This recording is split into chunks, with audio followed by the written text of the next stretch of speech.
Okay. When they were coming, they said they were labor. Good morning, good morning. When they were A pleasant good morning, just wherever you are. when they came, And welcome to yet another intriguing edition of the nation's premier breakfast platform, kind of people they the Freedom Morning Rise on Freedom 87.9. what kind of people they so. They are freedom You fighters. freedom fighter, you raping our women. They are freedom You fighters. freedom fighter, you killing our children. They are freedom fighters. It is a beautiful And our country. Monday morning from the nation's capital. Ayo, ayo, ayo, ayo. Ayo, ayo, ayo. Oh, ayo, yo, ayo, ayo. Ayo, ayo, ayo, ayo. Good morning. Good morning to our friends, our followers, and to those of you in the diaspora. It's always a good thing to have you join us for breakfast right here on the People's Radio Freedom 87.9.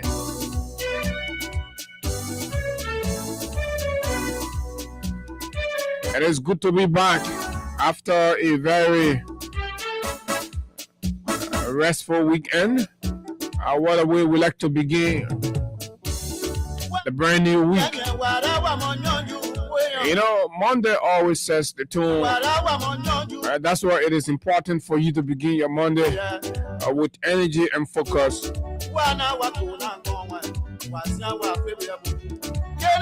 Because, of course, when you start your Monday on a good note, that positive vibe goes all through the week.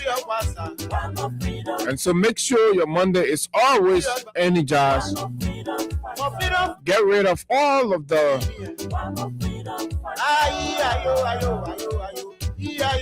bad feelings and all of that. Good morning, folks. Too many things to talk about. Lots of things happening in Liberia. Yes, indeed, this morning promises to be very interesting.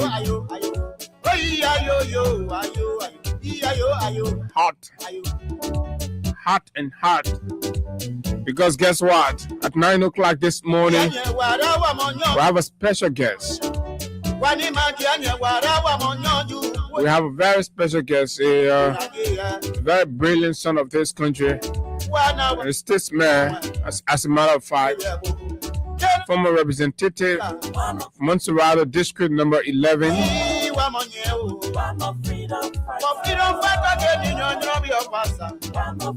and a preacher mayor as well.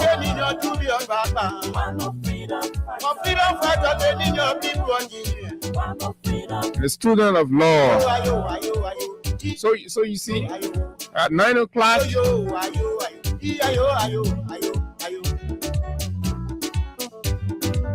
somebody said man is also a teacher.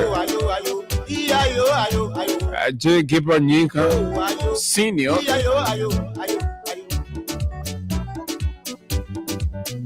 will be our guest at 9 o'clock, and we're going to have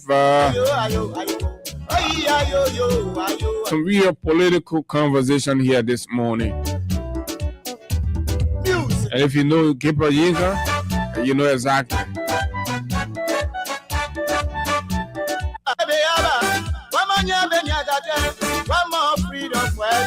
So you know you don't want to miss the conversation at 9 o'clock. Those of you in the Gardnersville, particularly district number 11 corridor. This is the mayor. This was the mayor you replaced with Speaker Bull, the regime speaker. When they were coming, they said they were freedom fighters. When they were coming, they said they were labor. They say sometimes you don't know the value of the well until the water runs dry. So you have it. You had Gabriel Nyinka. You didn't know Gabriel until you brought a regime speaker. You freedom fighter, you raping our women. Day of freedom. But anyway, those are conversation for another day. But Gabriel will be here, our good friend, Fight. to talk to us Turn our on this Monday morning segment or edition of the Freedom Money Rise on Freedom 87.9. And I see a lot of folks already upbeat for Gabriel's appearance. Oh yeah, it's a good discussion. We'll look forward to his enriched contribution on the platform this morning. But in the meantime, between time, the cries, the tears, the frustration, the disappointment. When they were coming, they said they were liberators. When they were coming, Allowed across the country, particularly the city, Monrovia and its environment, as bulldozers what kind of people they so?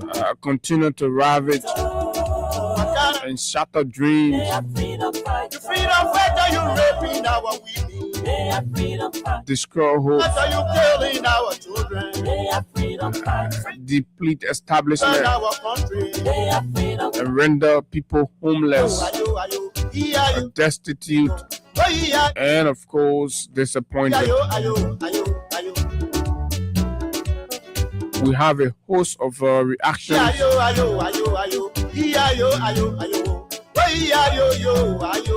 and feedbacks around, whether it's from people in government, the general atmosphere in the country. Something we're going to spend time on this morning. Why is it that when those in power, or when particularly officials of the government speak, they paint a whole picture, but then when you go out there, the Liberian people are complaining, they are crying, but their voices are not heard. The leaders insist that things are okay, but the citizens complain that they are going through hell. So where does the truth lie? Who is saying the truth? And the Minister of Finance speaks, say he has made this place better than it has ever been. But the trickle-down effects, then the journalist takes, the journalist carry the microphone down the street, speak to the people and try to understand from them. And I'm interested to know, in the latest Spoon FM street talk. But guess what, folks, to our fans, our followers, and all of you across Monrovia and its environment, we're working on plans. The Freedom Money Rise will come outside to you. Oh yes, we'll bring the microphones out there. This is the People's Radio. We are getting right there, and very soon, very shortly, we'll bring our microphones on Merklin Street to speak with the Yana girls, the street hawkers, the taxi drivers, and business people along the corridor. We'll speak to all of you and understand. We'll go to Douala, Omega, Rightler, and I know our people can't wait to have us, to see us, to talk to us, speak to our microphones, Freedom FM.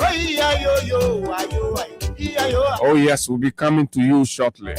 We'll go to the parking station, we'll go to the playing field, we'll visit the mechanic shops. Just everywhere our people are finding it difficult to make ends meet in today's Liberia. We'll elevate your voices, we'll bring your issues up, we'll visit those demolition sites as well, because this is the People's Radio. This is the voice of the voiceless.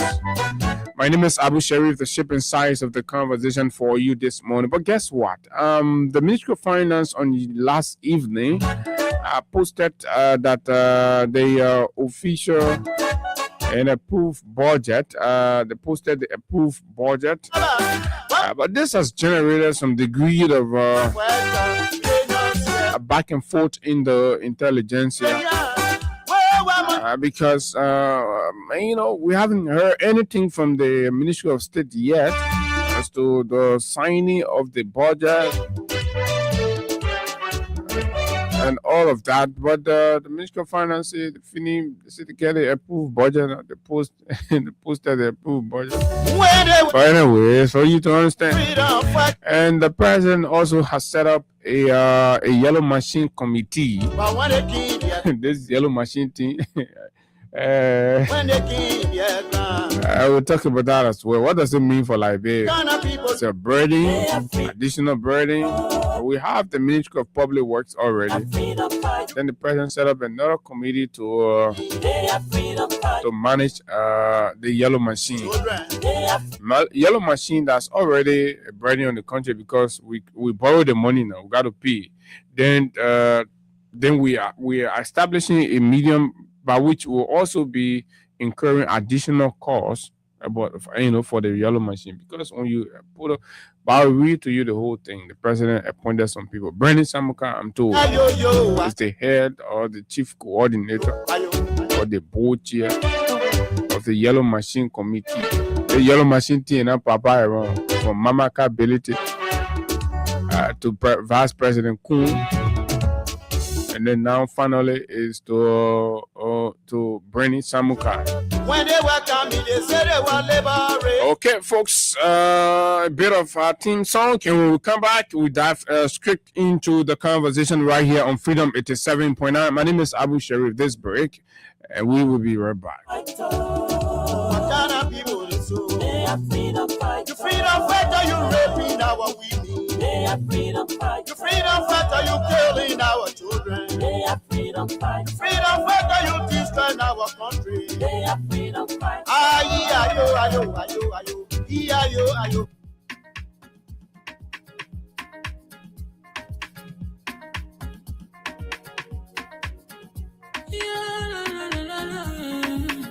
It's about musical. There are crimes in many places. In every community, you can see. So if you see crime and body, don't take law in your hand for the real authority. That it can't take your law in. Crime stopper here for us, bringing safety to your door. Whether you rich or you poor, if you see you must talk it, and I mean you cheche. Do it for your safety. If you see don't keep it. You must call to report it. Crime stopper, the people bringing safety to your door. Crime stopper, stopping crime and making peace for them before. Crime stopper, Liberia, from the center to interior. Crime stopper, keeping us safe, they're stopping crimes for all of us. Crime stopper, the people bringing safety to your door. Crime stopper, stopping crime and making peace for them before. Crime stopper, Liberia, from the center to interior. Crime stopper, keeping us safe, they're stopping crimes for all of us. Crime Stopper Liberia is your community crime fighting partner. Don't take the law into your own hands. Remember, if you see a crime, report it. This is a message from your own self, Old Man Sam Sion. Crime stopper, the people bringing safety to your door. Crime stopper, stopping crime and making peace for them before. Crime stopper, Liberia, from the center to interior. Crime stopper, keeping us safe, they're stopping crimes for all of us. Crime stopper, the people bringing safety to your door. Crime stopper, stopping crime and making peace for them before. Crime stopper, Liberia, from the center to interior. Crime stopper, keeping us safe, they're stopping crimes for all of us. Okay, Crime Stopper Liberia, folks, welcome back. So this is it, and it's good to be here. So let me say a special birthday treat to our dear friend and ardent follower with Freedom FM, and of course the Freedom Money Rise in particular, to be very specific. That's you, Favor Morris, right? Favor Morris celebrates her birthday today. So we want to say a big shout out to Favor Morris. She is a very strong follower of this network. And so, Favor, as you celebrate today, we wish you all God's blessings, and we hope your day is filled with joy, excitement, and of course, love, just everywhere. This is the month of love, right? So we're in February, and so yeah, wishing you uh, all of that, Fever Morris. Yeah. So let me stop it right there. And of course, when the other people come, um when there comes, you add up, and then kind and you call Alexas will do theirs, and of course later on Austin. So a lot of love from Freedom FM to Favor Morris today, and to all of our followers, which some of you may not know, but you're celebrating today, whichever occasion it is. We want to wish you a joyous day and a joyous occasion, and thanks for always being uh, one of the backbone and supporter of our work that we do here. So let me recognize a few of our followers this morning. To begin with, this is Jesus is in control soon. Jesus is coming soon. Beware, Prince. Hi, Abu. Hi, good morning. And of course, Roland Swa says, good morning, Freedom FM Radio, Liberia. I'm Roland Swa watching from Johnsonville, Kanga Town community. This is J. Lawrence Swa. Good morning, Freedom FM family. I'm watching from Brewerville. James Lamy says, good morning, Brother Abu and Higa. This is Chuse Joshua T. Tool. Good morning, Freedom Morning, Raz, Life, and good morning to the peace-loving people of Electoral District 16. Okay, so from the borough of Niku Town, he writes, David Tuetu. Good morning, Freedom family, and good morning to the peace-loving people of Liberia, Electoral District 16. I'm David Tue. I'm watching from the borough of Niku Town. I think that should be the second time. You're very lucky. This is Rufo Coco Nevis. Nevins says he's following. Thanks for following. Mwalu Fofana, good morning, family. I'm following from Tony Street. This is Mark Suku. Good morning, Freedom FM family. Good morning, Mark. Chaklon Charles. Good morning, Mr. Abu Sharif. I'm watching live from Yekepa City, Nimba County. Yekepa, Nimba County. I have a recording. The contractors working at Asilometer were just protesting again recently, right? So what is going on? After signing... Okay. So, Makra, good morning, Freedom Radio Liberia. I'm following live from Ganta City, Nimba County. Thanks so much for your hard work, Abu. Thanks also for always following Mark. Junior P. Flomo, good morning. Nathan P., good morning, Freedom FM. I am watching from Kakata. We are 2029. He says, Lawrence D. Snotton Jr., good morning, Freedom FM family. I'm watching from Virginia. Isaiah Karote, what is that? Canwin Jr. Good morning, Abu and Freedom FM family. I'm following from Zoeju Grangida County. Zoeju Grangida County. Well, let's debate about Kanye. Some people say that demotion is a slap in the face and all of that.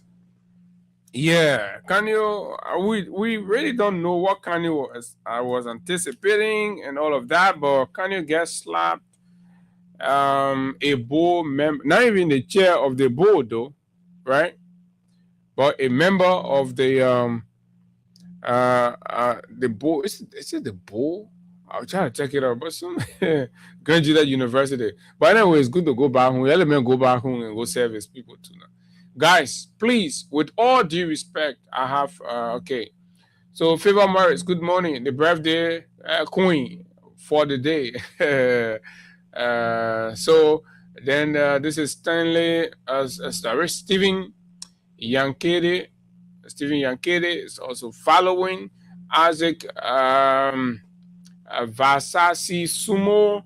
Yasa Sharif, my own sister, is following from way there in the U.S. This is Fit Kevin Bapin. Good morning, Freedom FN family. I'm watching from Nimba United.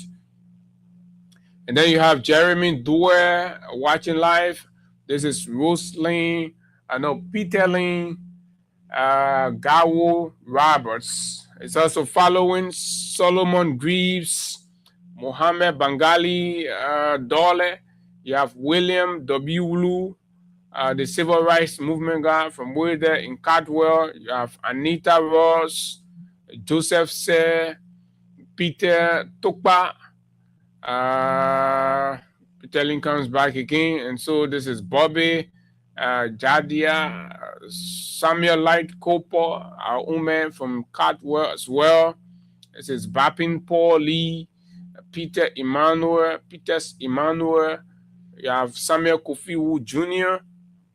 Okay, you have Stanley A. Anderson. Too many. Who else again? Let's do a few more. Flomo Ome Kala Kolo. Flomo Ome Kala Kolo is also watching and following. Ayuba El Fofana, good morning. This is Emmanuel Bro once more. Emmanuel Bro joins from Minneapolis. Emmanuel, how was the Super Bowl, right? Yeah, yesterday was the American football final, right? Poka Roberts, right? Poka Roberts joining. Is it Poka Robert? Yeah, Poka Robert. Emmanuel Yakpawolo. You have Patrick Amar Jala Kamara from Brussels has also joined, and Limu Chemeboon Pekin, and who else?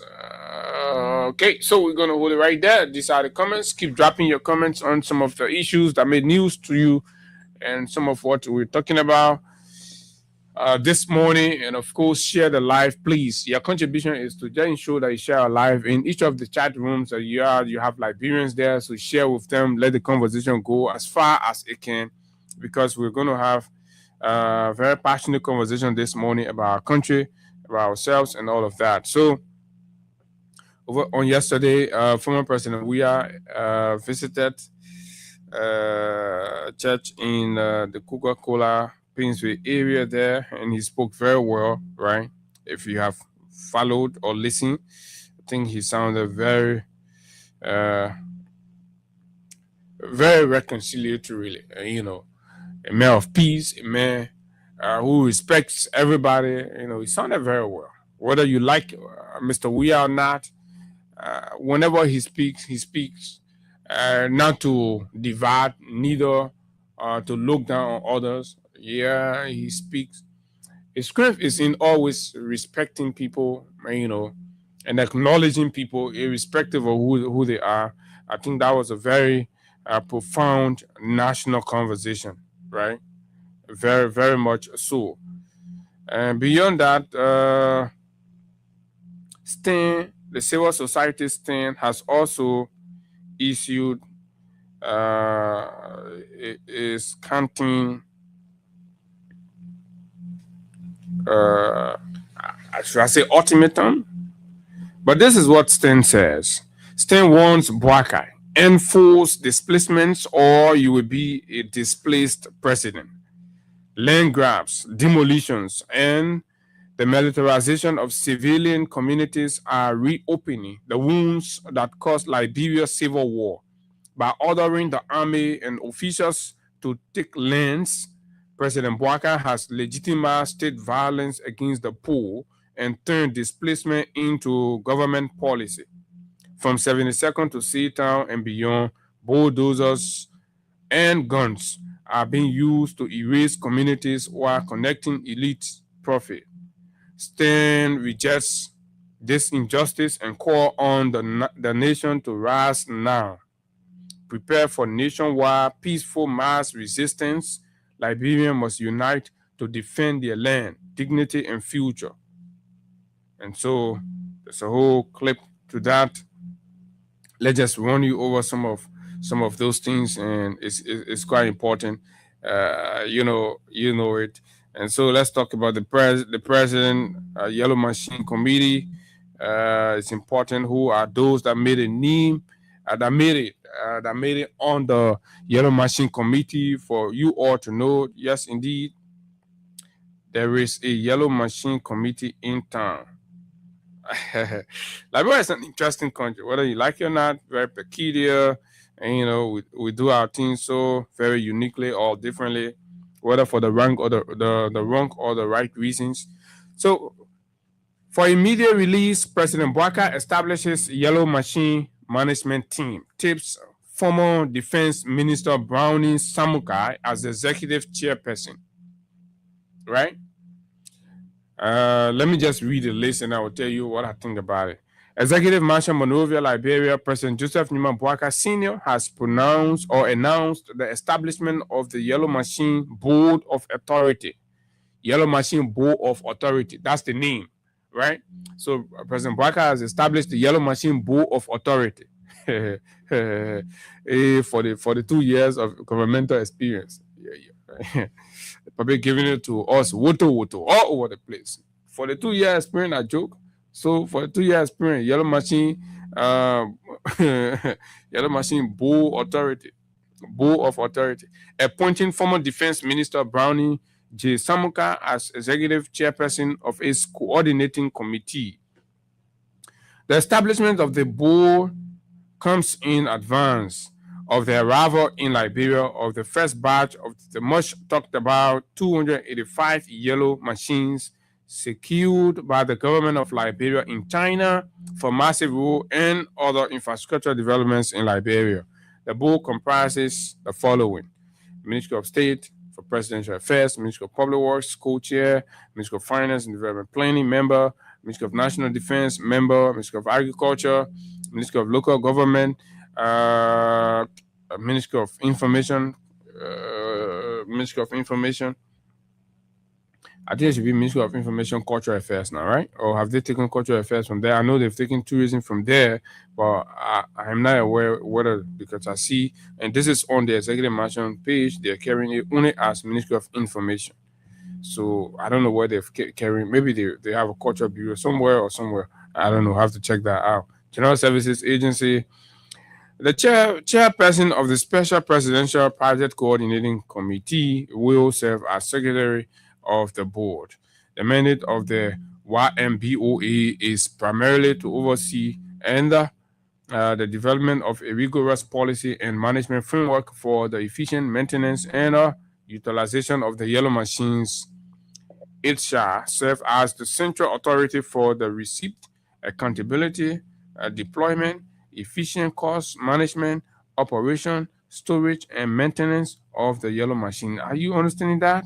I mean, I'm seeing a duplication of function, usurpation of authority, and all of that, but I'm seeing that. But this is the man with the 42 years of governmental experience, right? He says, this is committee now will work to ensure that it's served as the central authority. The central authority. Remember the machines that were brought in to build roads, right? And other infrastructure. You have the Ministry of Public Works that's primarily responsible for roads and, of course, national government infrastructure, building, all that. So the president said, no, I set up another agency also to do the same function. Isn't that duplication? I think that is duplication of function, right? Why is that necessary? We already have the Ministry of Public Works. This was a president who campaigned for a small but efficient government to save money for the country, right? But this is a man that is duplicating functions, establishing new institutions, employing new people, adding more burden to the state, and what have you. Again, they said he has over 42 years of governmental experience. This is what we have, right? It shall serve as the central authority for the receipt.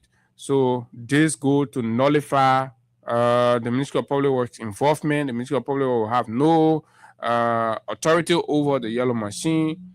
They will just be there on some kind of board, spying and seeing whatever. But no, anything that has to do with the yellow machine, with the road that will be built for the yellow machine. I do not know whether these people who are on this committee are engineers. I don't know whether Bernie Samuka has any engineering knowledge and all of that, or it is just for a political accommodation.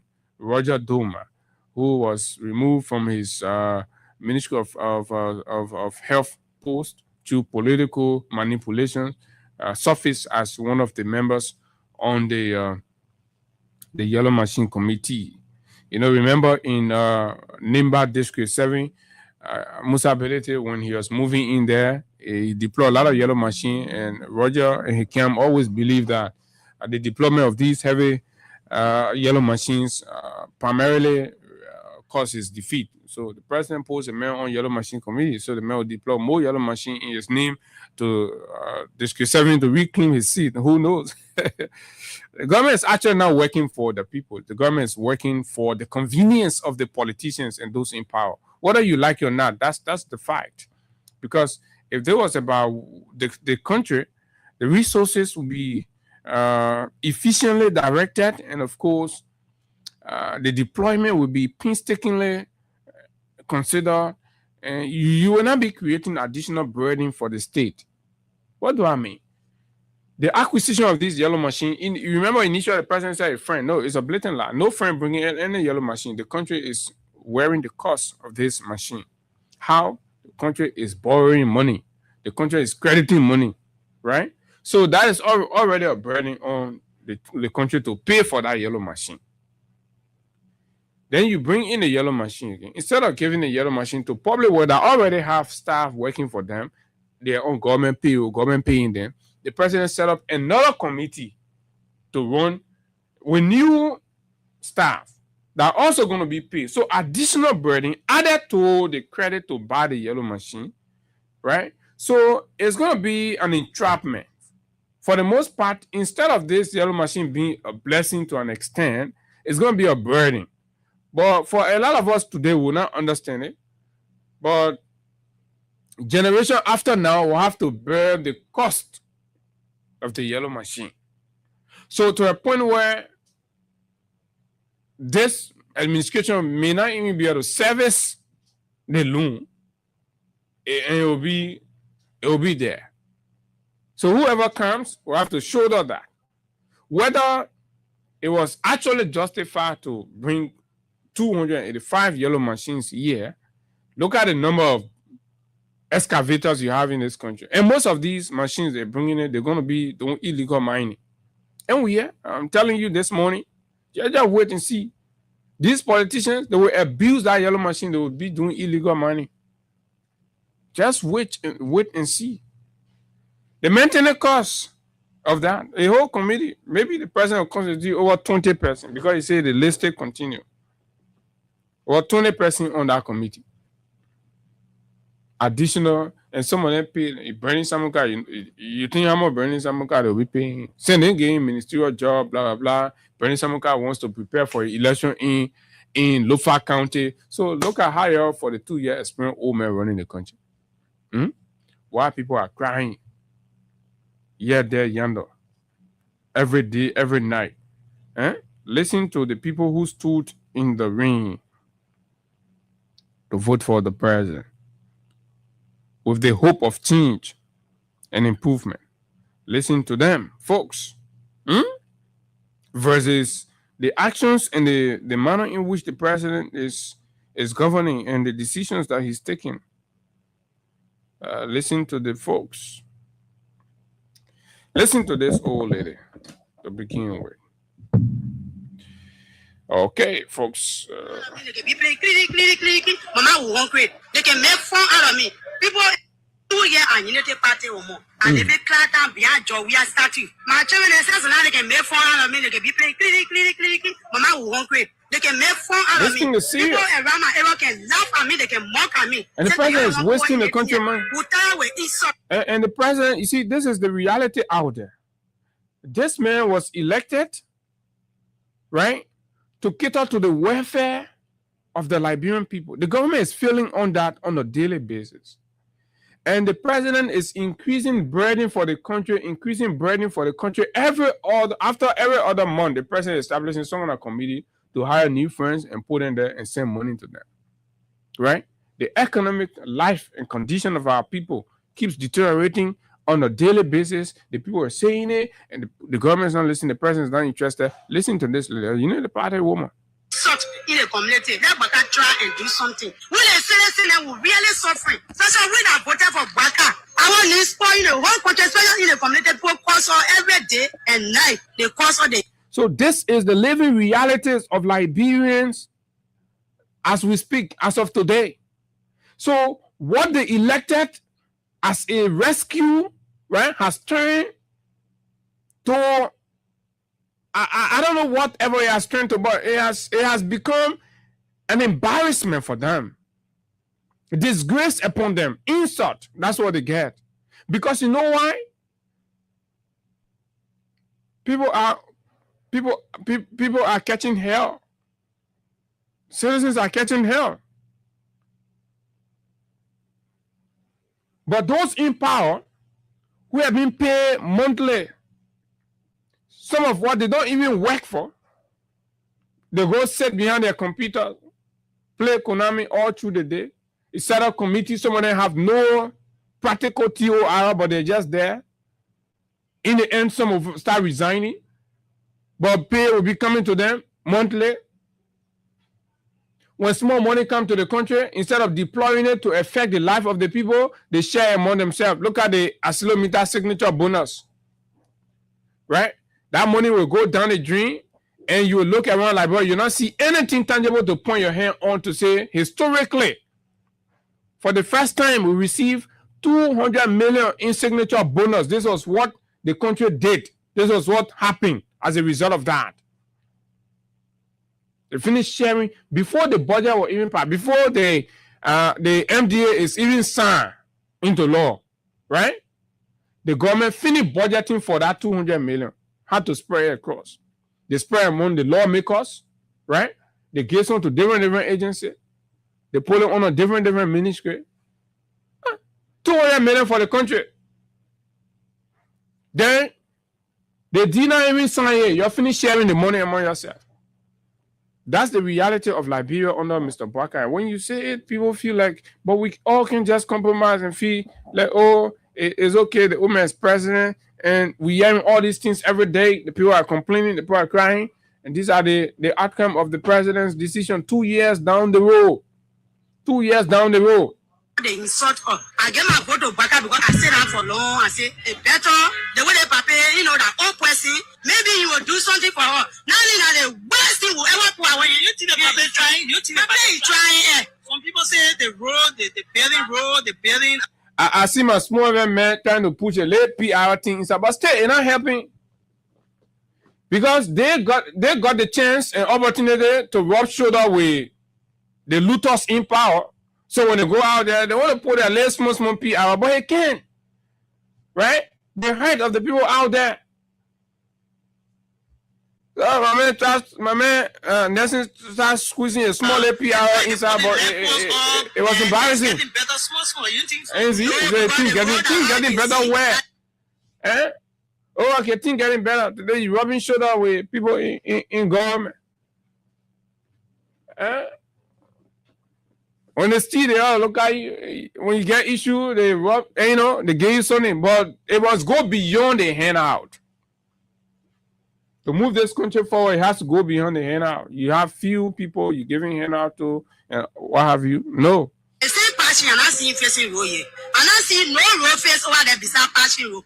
So this is honesty from a partisan who walked in the poo-poo water and had a very terrible experience. The woman who have gotten drowned on that fateful day, that fateful Sunday, narrating your story, she have gotten drowned. You remember the water that was in the flooding that was in town that day.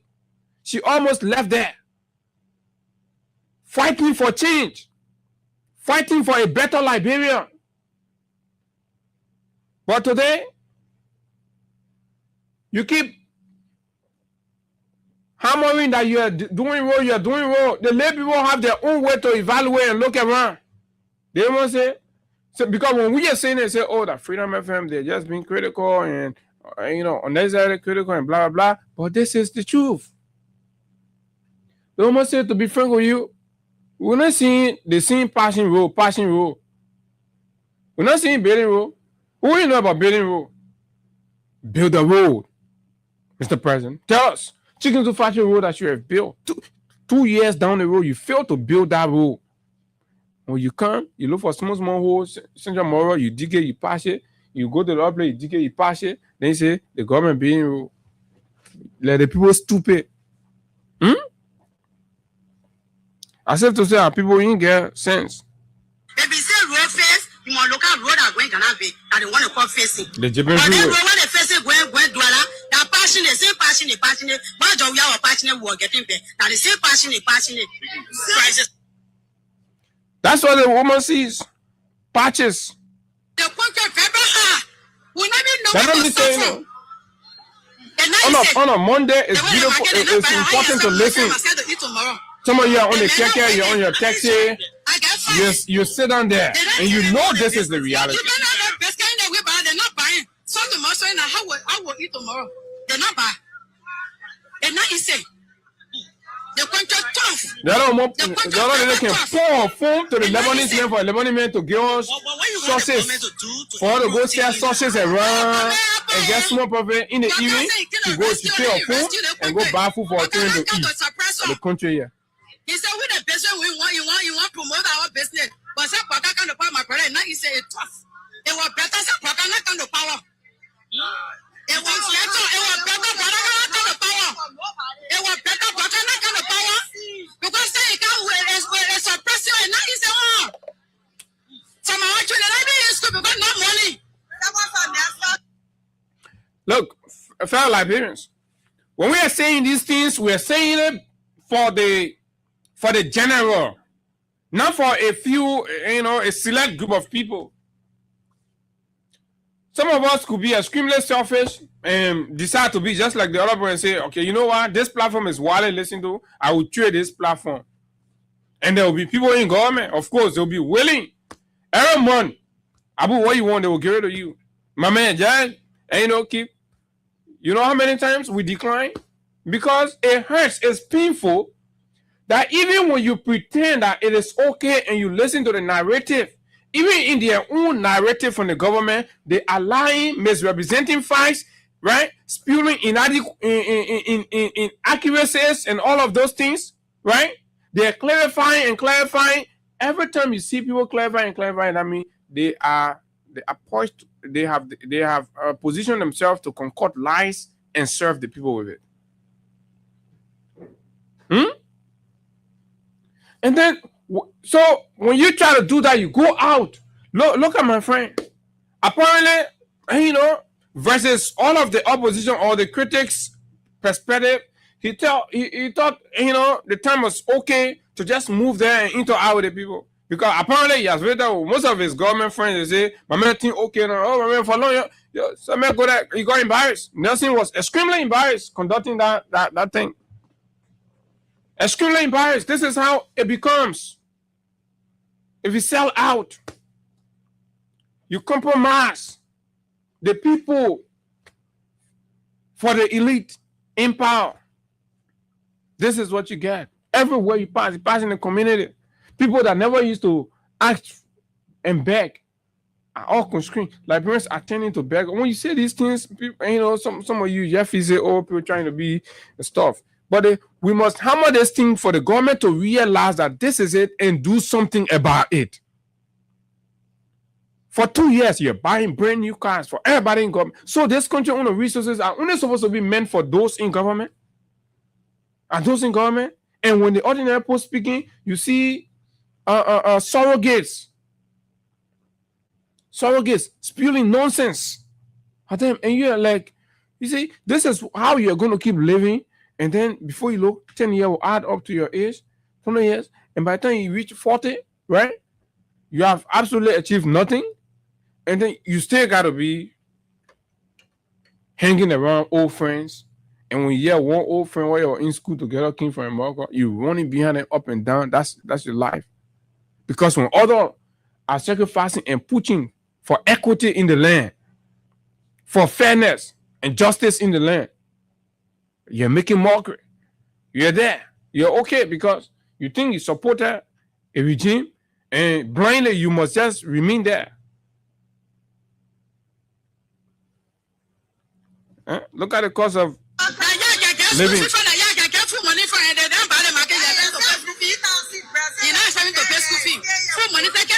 Go to all the junctions and intersections. Everybody selling surgery. Cold water. Family here. Mothers selling cold water. I see the road here too. I see no road. You see the quarry here too. I see quarry. I see no quarry. I see the show camera in the top here. Now to say about no market I put it out from the morning. Let me show you one of you.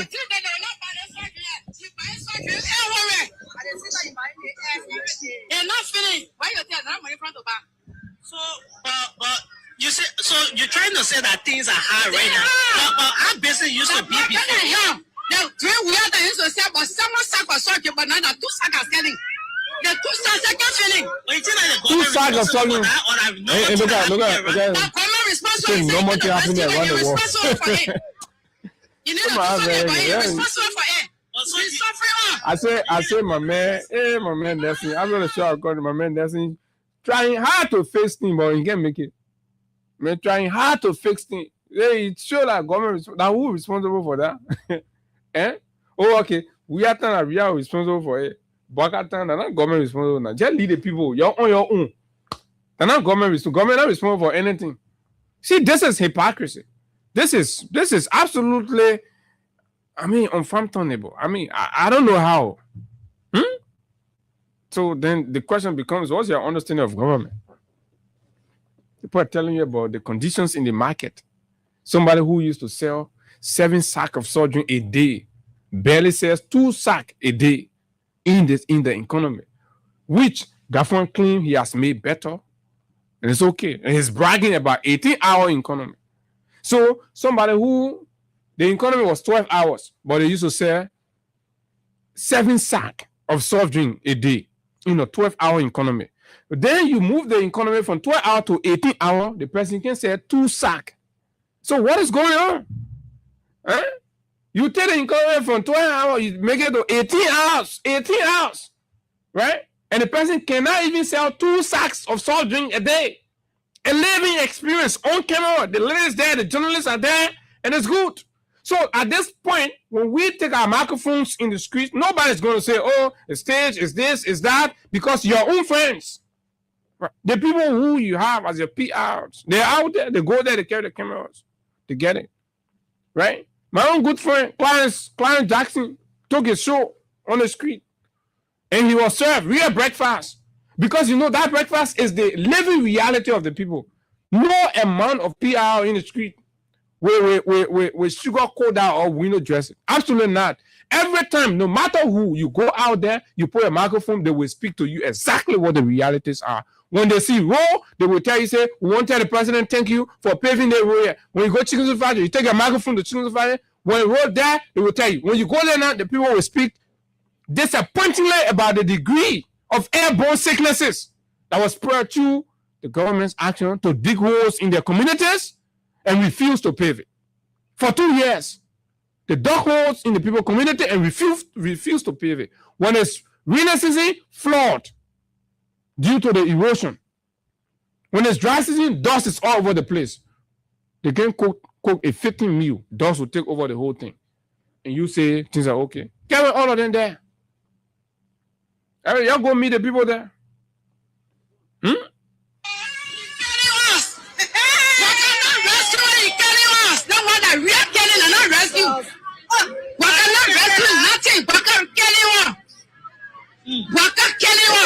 Mr. President, whether you like it, Mr. President, whether you like it or not, these are the reality, and we will keep putting it down your throat until you accept it and do the needful. Liberians elected you to rescue them and make the situation better because they failed. Based on your conversation, right? And your discussions all along, we are 6 years period, you always sounded as if to say you had the solution, you had the magic to Liberia's problem. Look, 2 years, despair, hopelessness, hunger, sicknesses. Diseases all over the place. And when the people talk, you burn them. When the people talk, you call their name. Dividing the country. The fact that the government even have to accept that there must be tax to citizens. There must be tax. That is an outright failure when you should be working as a country to unite everybody around your objectives. Making everybody to see meaning in what you believe and what you're delivering. Rallying, right? And bringing people on board. That you're okay with tagging people and dividing the country says that you're trying to run away from your failures. That's what it says. If somebody asks you to grade the government from 0 to 100 for the 2 years that the government being power, what want you to get? What can I grade a government now? I'm not seeing nothing. And that's what you see for a grade government. Correct. Zero. But 2 years that's 0. But the president gets. And just ignore it. But look at the emotion. Look at the anger. The hurt. You can feel the disappointment. You can feel the frustration. Liberians are living in their own country with disappointments and frustrations, and without any hope. Without any hope. This is not something to lecture and mesmerize the people to settle for. Even those who you're yet praising the government, the moment whatever they are benefiting ceases, they will join the wagon of criticism. Because there is no other means out there. You do business, you're not going. Look at the gun season. The worst season experience for Liberian businesses. The worst season experience. To the point where season had to finish before people even brought their goods in the country. People ain't talking about that. Right? The folks ain't talking about that. They ain't considering those ones.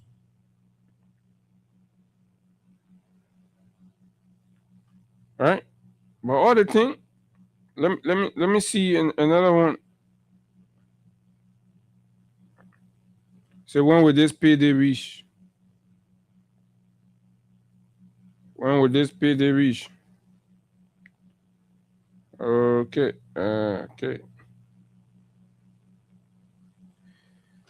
When will this payday reach? Okay, I think I have some issues here. But folks, this is it.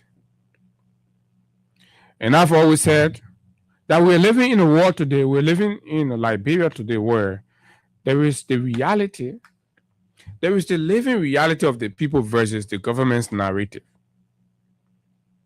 The government paints narratives that are 360-degree contrary from what Liberians are going through daily. Look at what we're hearing in the transportation sector. Go and speak to taxi drivers. Let them give you their own. Every industry, every sector, every aspect of the society is broken. Every aspect. But no, don't listen to them on the radio. When you listen to them, oh yeah, you see, to the point where, and just Liberians' eyes, they're supposed to open from right here. The president said he has created over 70,000 jobs in the country. His officials went to go defend it. Mo Ali went to go defend it. Sat in the studio, prepared, everything sat down. He could not prove. What did he do? He took a record, a CDC job creation record, shot a medium-term job creation record, and brought it in the studio. Can you imagine? 2 years down the road. He brought a 2 years ago CDC job creation record and presented that.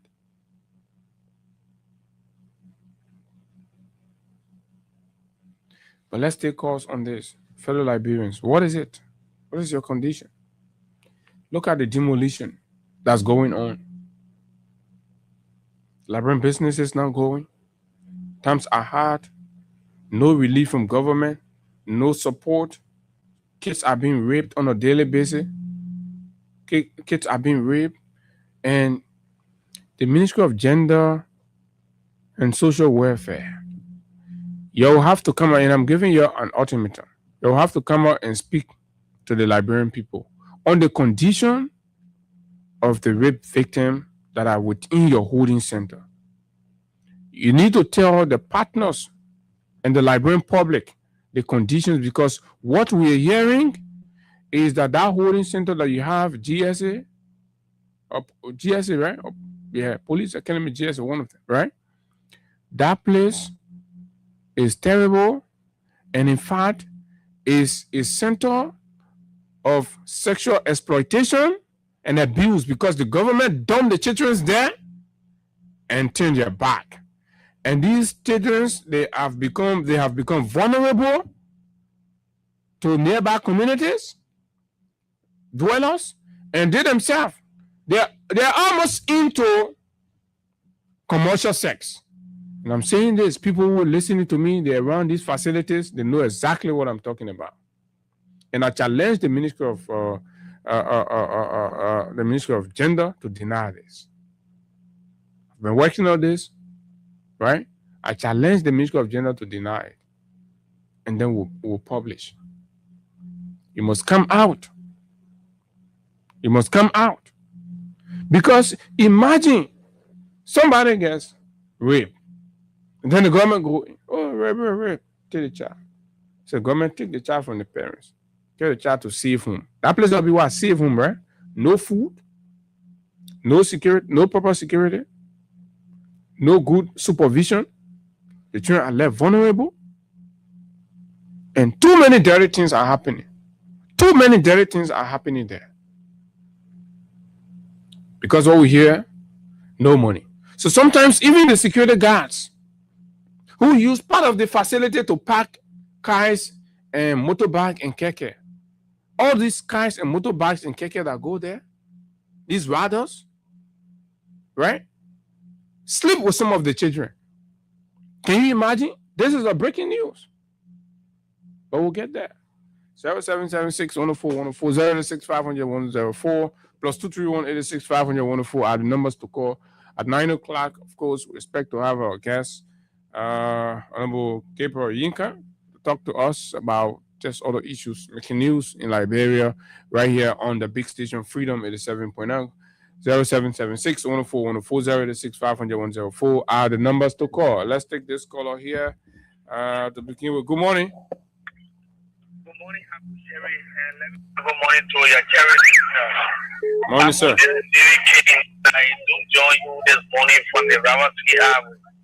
You see, Abu, I understand Nelson from where he came from. No, Lee Nelson, my man, Lee Nelson. No, man, speak to the issue. Forget about Nelson. See, when people are suffering, you don't need to tell them anything about enjoyment, about progress that they are making. Progress, they will not see progress. When people are enjoying, you will not ask them about the very progress you're also talking about. Because if you will see the progress visible, they will see. The woman is telling you that you used to sell how they call it, survey, but not petrol so that it took in city. So that 5 deduction right there. 5. And you know what that means. Telling you say people are passing road. It's almost telling you say the same road they were keeping job here are party and the same road they are party. The one is telling you there's no job. The one is telling you that you work in the people on September 17. She lost all home and faith in Joseph Boaga. Joseph Boaga came to power with no plan about that. Just a fact. And we will say to people, they get angry with us. We tell them that Joseph Boaga got no future for this country. He is not in the future of this country. Nobody can see Joseph Boaga to be a future leader. Joseph Boaga is a future. Joseph Boaga has no spine to lead our country as a president. But do you agree? Do you agree with the picture these people are presenting? Because when officials of the government speak, they say that the economic condition in the country is okay. But when the economic condition in the country is okay, you can see the kind of money and time for take us down to work. You see the faces of like people. When the country is booming economically, you see the multitude of people on the road, doing commercial activity. But what's the commercial activity that you see? anything for anybody in Liberia right now. Abu, we are doomed. We are doomed for this disease. Okay, thank you. Good morning. Hello? Hello, good morning. Good morning. Okay, Hussein Kiao, good morning. Let's hear you. Yes, good morning, Mr. Sherry. Morning. Yes, and let me say good morning to those who follow the show. I call from around Jacobstown. Yes, following the show religiously. So, Abu, I trust your ability, your investigative ability, and being a researcher for the period.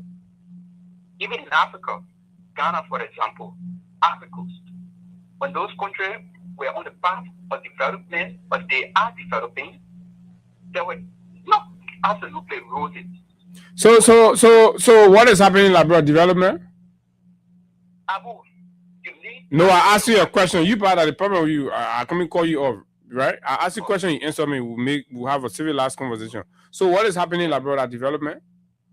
A massive development. Where? Where? One. No, where? No. Actually, where? Let me lie. One. Where? You live Peace Island. The Peace Island Road, has it been done now? Is there any plan to do Peace Island Road? When it's a rainy season, you can wear shoes, you can wear slipper, you can fold your trousers all the way to your knee to walk. You can't stay on the road. You take phone, you call on show, you say government working. That's how you soften your life. You living in water. Government import road there. You say massive development. So tell me where now? Peace Island Road, your massive development now start? So with our advocates and being what kind of advocacy, my man? I asking you direct question. Peace Island Road. I'm going nowhere. Peace Island Road. What you living? What water can take the whole road? Right? They dump out right on the road. They play dirty like that, right? So what a massive development now go to your place? Tell her. So Peace Island, Jefferson, Livingston, to Johnson, they have been captured under this budget. They will be paid. Capture on what kind of budget? 2 years later, you're telling me it's been captured, but you say massive development going on. So what happened in the past 2 years? No. What happened in the past 2 years? No, what happened in the past 2 years? But you say massive development going on, huh? Then 2 years past, he said, then he says he captured now.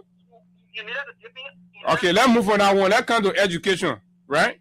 What has happened in your educational life 2 years later since rescue camp?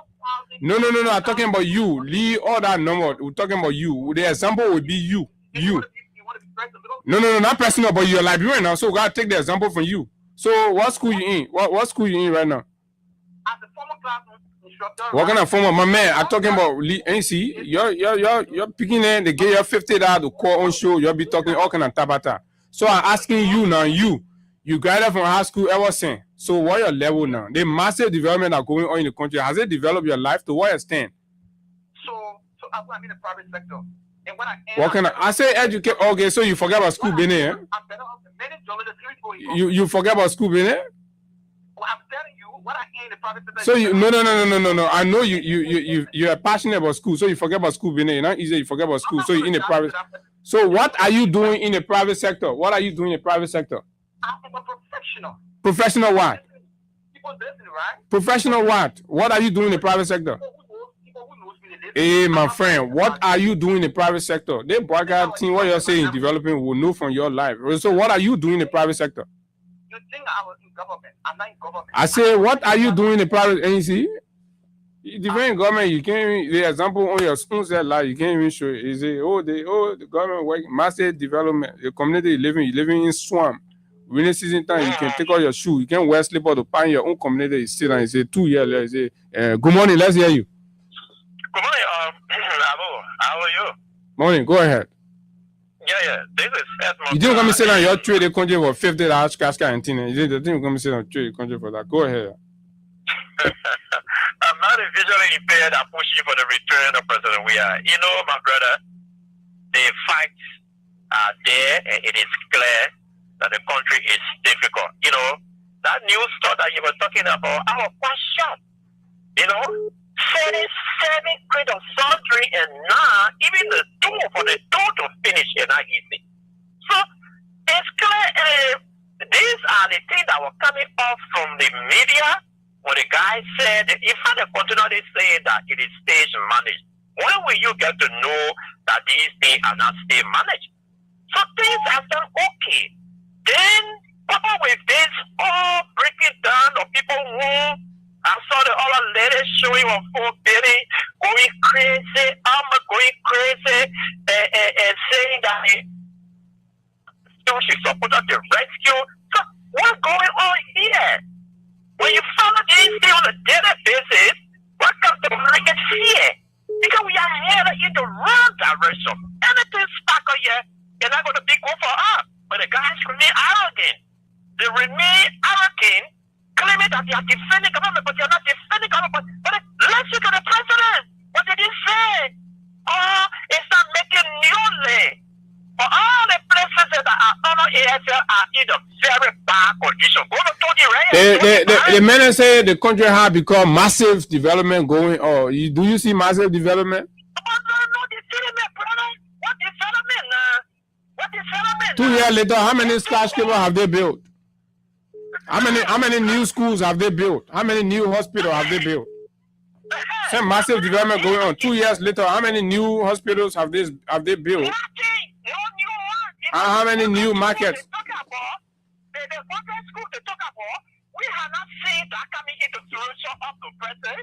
Then you also talk about immediately when they're going to start building 600 low income homes. We are not seeing that coming up. But when you are seeing it destroyed, how do you think Liberia? Build Liberia now? When you are destroying Liberia, you're not going to have it really at the time. All of these property guys are creating. So how many express road has the president built or initiated? Because it's a massive. In fact, I was telling you the other day about one of the who's it we can lie? There a Peace Island market door. The picking can lie. I have a $50 scratch card in it. Thank you very much. Good morning. Good morning. Good morning. My name is Ishmael Kamara, and I call you this morning for Painesville. Go ahead. Ishmael, everybody is crying everywhere. People are crying. The mothers are frustrated. What is going on? So Abu, the thing is, to defend law is very, very much difficult. And the thing is, we as a country like Liberia, we practice our democracy from the U.S. And you will also understand that in the U.S. democracy, where we have the Democrat and the Republican in America, if and only if the Republican bloc got the power and our government is not performing, they will come out to speak in session. So, in our country, similarly, I think in my mind, every time we make government, we that make that government will be the first people to speak when they are not proceeding well. Unfortunately, in our country, is a contrary. People are looking at things on the basis of government. So even if the government is not proceeding well, people don't talk it. That is bad for our democracy. So coming to what the lady was just saying, and don't market with me, I just saying, again, going back to we are government. When we are in the power, he made 10 president join, he get 20. He made 100, he get 200. And Waka promised us that if he comes to power, when he made people, two were there, he will take them down. For God's sake, this is just common logic, simple mathematics. How do you expect people to go in the market to when over 15,000 persons were taking off job while represented by this government? So, if only if two people are in government, they are the ones that are going to be getting a $100 job, $200 job, $150 job, and they'll go to the marketplaces and buy. But then, they are not going to the marketplaces and buy right now because they don't have the money coming from in their pockets. So, yeah, but the government sort of create other avenues. It sort of attract private sector growth. It sort of bring people. It sort of bring foreign direct investment, so people will get jobs. The president said you're going to make sure that the NGOs and companies will come back here because he had a face, he had a reputation, and you people give a man job to a board. So the man has been there. The oldest man has been there, and this is what's happening. Despair everywhere. No guys who campaign on the mantra to convince the people that the former regime was not able to deliver, that the president at the time didn't know anything about governance. He was a soccer player and they knew it better. But in reality, will always prevail. Okay, thank you very much. So our guest at 9 o'clock will not join us in studio, rather we'll do it on the phone. But let's take you. Good morning. Hey, Abu, you never know, Abu. who say who bury here in the same with things this lying to the people, and then we get a micro inch. Abu remember say Abu I do certify this Idris has somebody. Oh, hello, good morning. Yeah, good morning. Morning.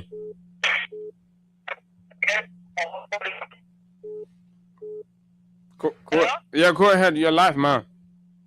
Yeah, you see this development business. Nobody against development, but you can go and start looking house for people you don't. But that development won, man. Now the whole country, every day, crying that development won, right? But what we know in other countries, somebody is talking about Gerald Rawlings in Ghana. Yeah. When the man come in break, the man will bring the blueprint, the team come and do that. Everybody will see it, the contractors, everybody will be known. In the next 1 week, you see construction on. But I don't know, people, since they took off it, they are breaking places. We see one black, they put one black down here, but they say that development. Which is very wrong. You want to start from development as a leader or leaders, develop the people's life first. When people life, when the person that get job, the person that get food, then they pray for them to see breaking that development there. I just want to give some emphasis. That I will always talk about 7 characters. The 7 characters are 7 senses. Your head and your heart. Those two, if you now you say why then you will destroy everything. Lifestyle, if you just develop someone else, you get them money to school. So you think the president using your own Waslet?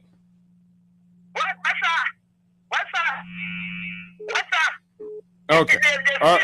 Thank you very much. Good morning. Morning. Good morning, sir. What is your name? This is the boss of the Common Board Chairman. I'm TOC Willie.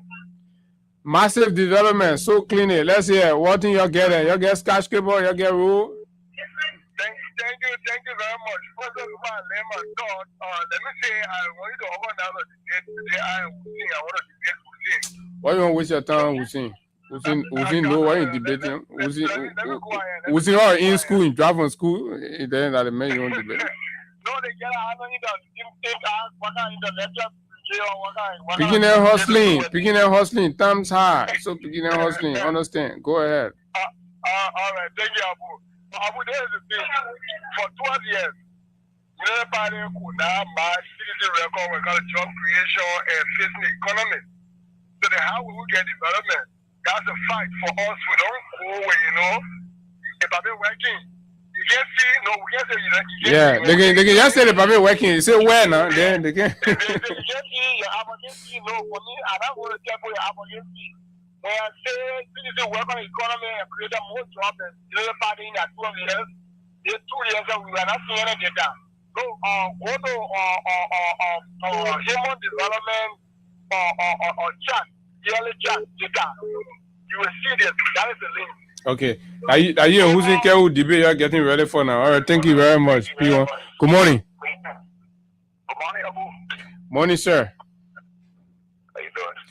I'm trying. They think that 3 years in, easy. The whole country, we don't even know where we're going. No way to go America again. So we here now, but no hope, no job, no business, market. Abu, we're trying to tell our people they just say we don't know better. But at least the woman set an example that they themselves passing cry. Let me still go, we do this, nobody forces them. But at least they will realize that what they did here is wrong. They have made the wrong choice. Everywhere you pass, every sector, people cry. They have a man who just called and he left this out, and we all live the island here. See, kind of suffering that we can pass through. When you go in and when you go to where you have to take off the shoe as you ready to sit there. Then you pass it around a massive development way. It's very bad, my brother. Let me tell you back, Abu. The thing that they're pressing today. Oh yeah, the woman is a bad room, way. At the end of John, we are redeemed. But it takes some time before road will get straightened. Because after the rain fall heavily, it rot. So those people that were placing a rock at the end of John Weir regime before the road then start coming up. So by the grace of God, just linked it out. Like Melissa Braga used that the road would be good. We like in trouble. The road being established. See, is that different to the woman you? No, but you can't say. I think it is mediocre to celebrate that you have a dusty road connecting the southeast, and because it is dry and people are applying. So that means no, that's not what Liberian wants. Pave the road. Be celebrating pave road. Right in Burkina Faso, when that young boy says he has built road, they don't show the people gravel. They say, "Oh, car can go there and come back." That is being small-minded. Pave the road and tell us you paved the road to the southeast. See what happened, Abu. All the towers they are mad with the president. We agree, making the NDA process to put it on the road for here to build them for family is a good thing. But why you must do all for transport to places? The people that are running, that people that are suffering. These are things that people do to support their family. So if you want to put NTA buses on your let me regulate our prices. Send our 11,000, you're not running there because you're doing that to survive. So you at least just bring it down to 8,000. Now you are doing the best. But then you put buses on the road, you say 5,000. No wonder why the tax is going. People that were in the process ever said, no passing or nothing. Nothing is coming at the time. You say you put buses on the road, profit. Okay. I see why people are crying. Oh, well, good morning.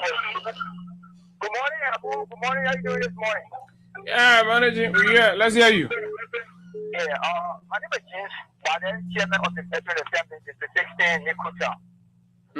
Abu, this will continue to lie to the Liberian people until the battle after 3 or 4 years is finished. Because 2 years go in breeze without any development. Because they don't have the developmental plan. You understand? Can you imagine? Yesterday, the vice president was in Nikuta. He was invited by the, global group, the global group, from the southeast. And he went there. You know what he told the people? He said, my people, if all the roads in the southeast, if they are not safe and well constructed, nobody should vote for GMBM and said this come 2029. That the prophecy is there. Can you imagine that? How many more years you get to construct the road? He is still promising. I thought he's supposed to be reporting on the paved roads. Yeah, that's why he told the people yesterday, if all the roads in the southeast, they are not safe, my people, you might not go for GMBM and said this come 2029. You understand? So, these people continue to lie. Instead of construction, there's massive destruction within Liberia. I'm telling you, Liberia within the international scene. Your country now is under great destruction. Demolition is going here and there. We are hearing that opposite, NC, they have to work. Yeah, the people have been earmarked. There are other areas that have been earmarked. You understand, Abu? They are now telling our own man, our papa, who cannot read and write.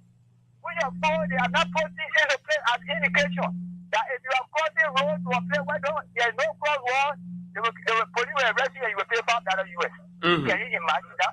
Is there money they're looking for? So there's a lot of discussion. They got a lot of things to do. So yeah. That is important. The old man and Papa, when you crossing road now, you must make sure or that $5 US, or I know you go to jail for 15 days. You should ask your son and daughter to escort you to show you why they go cross road and what they will arrest you for $5 US. And most of these roads, there's no cross road, there's no indication. You understand? So they are doing things that they themselves do not have idea of. So this is the culture we have. But I'm saying this to say, they got no way out this time 2029. So they are fighting by all costs to get all the things they can get for themselves and just leave it, with the opposition to come. Okay. Thank you very much. Good morning. Yeah, good morning, Abu. Good morning. Last caller, we try to join Jay Gabriel. You can go ahead. Yeah. My name is Mohammed Dondo Fufana Jr. Abu, sometimes when I said, if I were our country, I say that when people, we ourselves put us in this problem. This paper is dependent, they are always lying, and they call and say, how are you crying? You call and say that massive development, but the people are crying daily.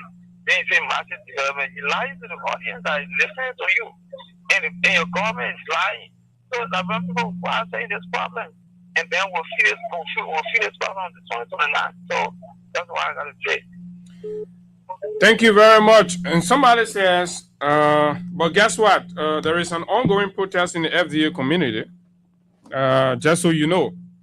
So this is the country. Even on a Monday like day, I just told you earlier this morning that we should start on a bright note or what have you. But people have issues now. There's protests in the FDA community. I've just been alerted about that, so it's important to let you know. And of course, so look at this, right? Our people are crying. They're going on the social media, they're complaining, their homes have been broken down and what have you. And there is a degree of social impact on that, you know. And they are citizens of the country. A lot of them support us because some of those communities generated a lot of vote for the current president. So instead of the president setting up, a sensitive president would set up a special committee, right, to do an assessment across the country and catalog and have a conversation and design a mitigation strategy to reach out. Let's say the government desire is to demolish this structure, demolish the people home. And for those of you out there that believe that everywhere demolition is happening mean the people were on government rule or that government property, it is not in all of the cases. Some of those people who property are even being demolished, right? They have claim, legal claim. Some of them have documentation, but it is other people who are more powerful and connected to the government than them that go to the court, make their way through the court, they come out, and because the government want to be seen as doing something, so they assign gunmen and yellow machine, they execute it, they break it down. No room to have conversation. The president has demonstrated that he has no desire to have any kind of conversation with anybody. So they break it home, they break it. So on the other end, could the president decide to be a human being for once and recognize that these people are his responsibility? Whether you say they should not have been where they were, but now they are homeless. Do you go to bed sleeping sound, knowing that hundreds of your citizens are sleeping in the street? Baby mothers, pregnant women, they're sleeping in the street. They're sleeping in abandoned vehicles along the roadside. Vulnerable. People whose homes have been demolished, broken down. The president, Mr. President, care less to set up no committee to move in and try to see what they can do. No, what the president set up a committee in the face of public work to manage yellow machines. So the president cares more about his friends getting job and stealing from the country and distributing it among his cronies and all what have you. You can go to hell. If you like sleeping in a gutter, that's your business. Once the president don't care, we all don't care anymore. If you like climbing a tree with your baby, you're sitting down there, you're asleep. I mean, that is the interpretation. The president has demonstrated insensitivity. Whether you like it or not, whether you support the president or not, what we need in the moment of distress is for the leader to empathize, to show some empathy, right? Whether small or big, just whatever, some degree of empathy. Oh, my people, I understand. They have people say they wanted their land, but you know, that mean your papi, that mean your pa. What we'll do together is XYZ. In fact, I'm instructing my Ministry of Gender people and Social Protection people and some people from the Ministry of State. People will work around and will find some small little basket to see how we can salvage some of the situation. But no. President says, going making new land. The Army will take their land. Giving rise to increase. Just later on, I will try to know what is happening in the FDA community. Maybe that's a land issue. Because mind you, Johnsonville is supposed to come out. There are several places, though. Just when they did Rototown, and I mean, the places are earmarked. So get ready. When you're sleeping, just hope and pray that your grantor is a legit grantor or whatever. But just anything could happen to anybody, right? Let's take a break of Crime Stopper Liberia. We'll come back. We try to see what else to do right here on the big station. Unfortunately, Mr. Yinka has encountered a breakdown, so he can be live with us in studio, but we could consider other means. Let's see what happens after this break. Crime Stopper Liberia. We'll be right back.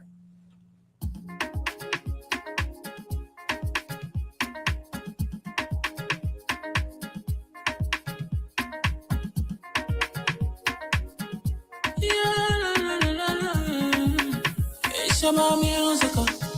There are crimes in many places. In every community, you can see.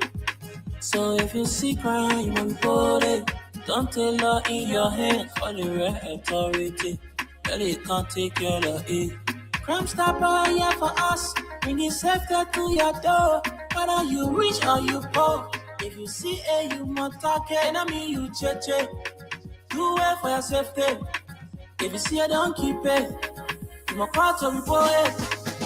Crime Stopper, the people bringing safety to your door. Crime Stopper, stopping crime and making peace for them before. Crime Stopper Liberia, from the center to interior. Crime Stopper, keeping us safe, they're stopping crimes for all of us. Crime Stopper, the people bringing safety to your door. Crime Stopper, stopping crime and making peace for them before. Crime Stopper Liberia.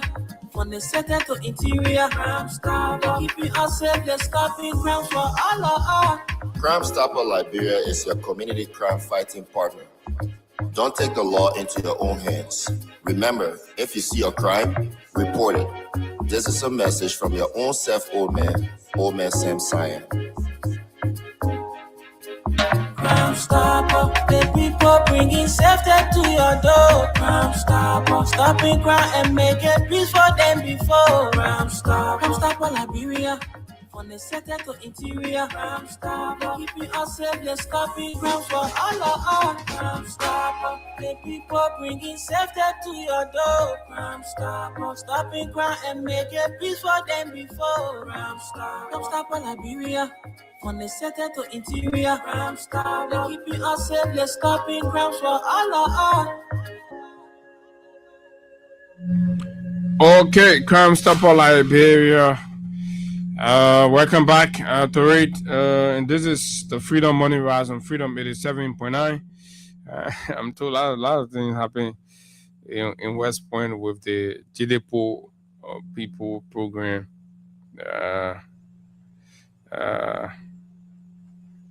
Okay, so and the vice president, when he appeared, he made some comments and all that. So I think we'll have to reschedule, because these things, when they are in the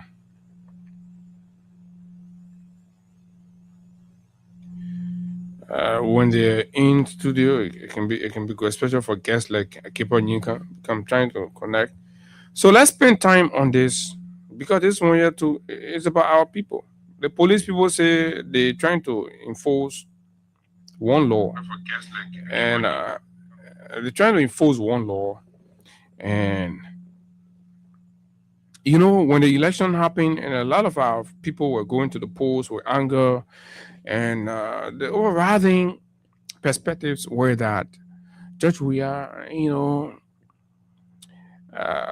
it's not well connected, about government, people riding on him, blah, blah, blah. So because of him, things not happening, things not coming in the country. But he wasn't imposing fines and tariff and increasing taxes on the people. It's been moderate. He wasn't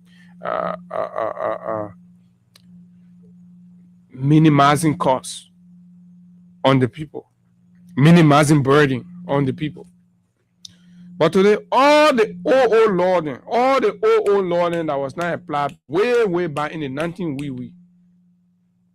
your 42-year-old experiment bringing it. Without any education, without any sensitization, without any awareness to prepare the society, to prepare the community, they come broad daylight, they impose it. Because they are more, the intention is sinister. Because they are more unaware or uneducated, unenlightened people about these rules. So you make an announcement that you're going to enforce it.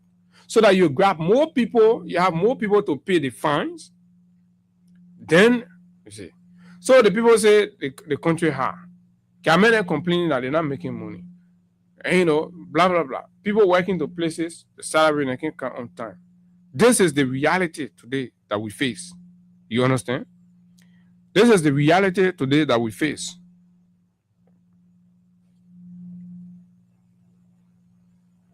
Right? Okay.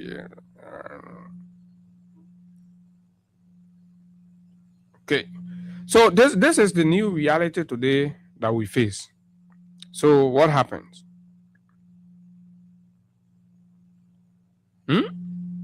What happens is this. Let me get this thing quickly and read it.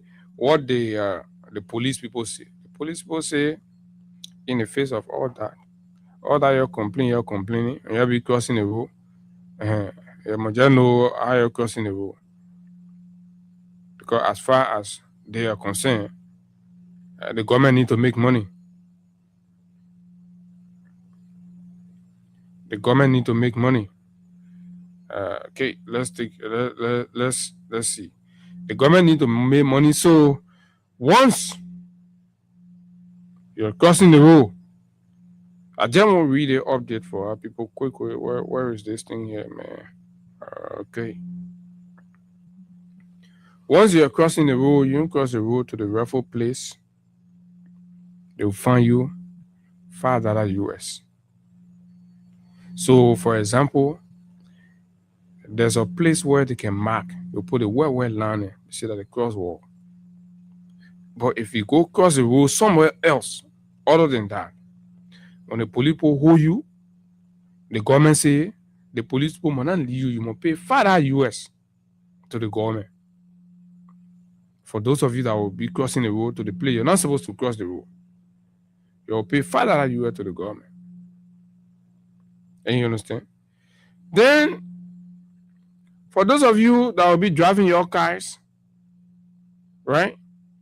And then you driving the car, but you not get license. Or you driving the car with fake license. Or you driving the car with fake license. The government say when the police will hold you, the ticket now they're not $50 or $60 or $100 ticket anymore.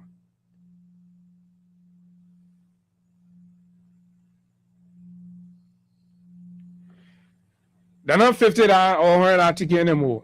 Fake lesson. The government say the police will hold you. You pay $5,000 US. Maybe you go apply for lesson. Then your money laying in someone expediter hand. They go down the road. They give you someone license. It will you. When the police catch you in the street and they establish a fake lesson, that lesson now go to the real system. The government say the police will hold you. You must pay $5,000. You pay it. They must grab you. They go put you in jail for how many years? 3 years, They will put you in jail for 3 years, so bitch. For fake lesson. 5,000. Maybe you driving some a baby solo, then you go get somebody go bring some a lesson, Government say they're not $50 US anymore. The people are desperate, they're looking for money. They will squeeze it out of our people. Even though our people are complaining, say, oh, we get a job, please get a job. Even with your hardship, or you go to service. When you get insurance, $500 US on the spot, or you go to jail for another good number of years. So all of these things, for the most part, is adding insult to injury. So many people believe that this is the height of insensitivity. As Liberians are crying, they're complaining, and they're talking everything that they're saying, the government is not listening. What can we do for the president to know that he's leading a country and that the hope and aspiration of the people hang on him, and the decisions he take must reflect the interests and the condition of the people. The poor suffering, they get money. Then he grab somebody power. He said, because that fake lesson, $5,000 US, maybe that car said, remember, for 2,000 and change or something, 3,000, 5,000. Or you want to start stealing people's cars to sell it? Police are stealing the train motorbikes. Train motorbike is stolen, not enough now. Traffic violation. Non-criminal offense. Traffic violations. They're taking $5,000 for traffic violation. No longer $50 ticket. And what already complain, say, $50 ticket, this, that's it. No, talking. And then, oh man, what you not even do, no sensitization, no awareness. We see the police going around educating people, at least for some period and stuff, and then painting the rules and demarcating the areas and blah, blah, blah, creating jingles, and, and short drama and putting it on television, public awareness, because the essence of public policy is to ensure change in the attitude of the people and these kinds of things for society to change in a special way. But this one here is to take money, is to exploit the people. The government is more interested in collecting the $5 from the old man and the papi then, and road users, than educating the people and, of course, changing the lifestyle. But let's hear from you. What do you think about it? Do you think it is right? It is timely? It's okay. Let's hear your view. We'll do that. But quickly, since I already have the chairman of STEN, the executive director of the civil society STEN, I told you earlier that STEN issued a statement with regards to the ongoing demolition exercise that's going on without any concern or care from the government and all that. They have a position statement.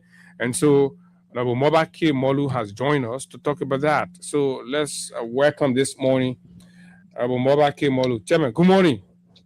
Good morning, Abu. Good morning. How are you? I'm fine this morning, Chairman. You issue a very strong statement in as much as it is a solidarity statement, but for the most part, others think the statement is so very harsh. What do you think? And what's the motivation behind it?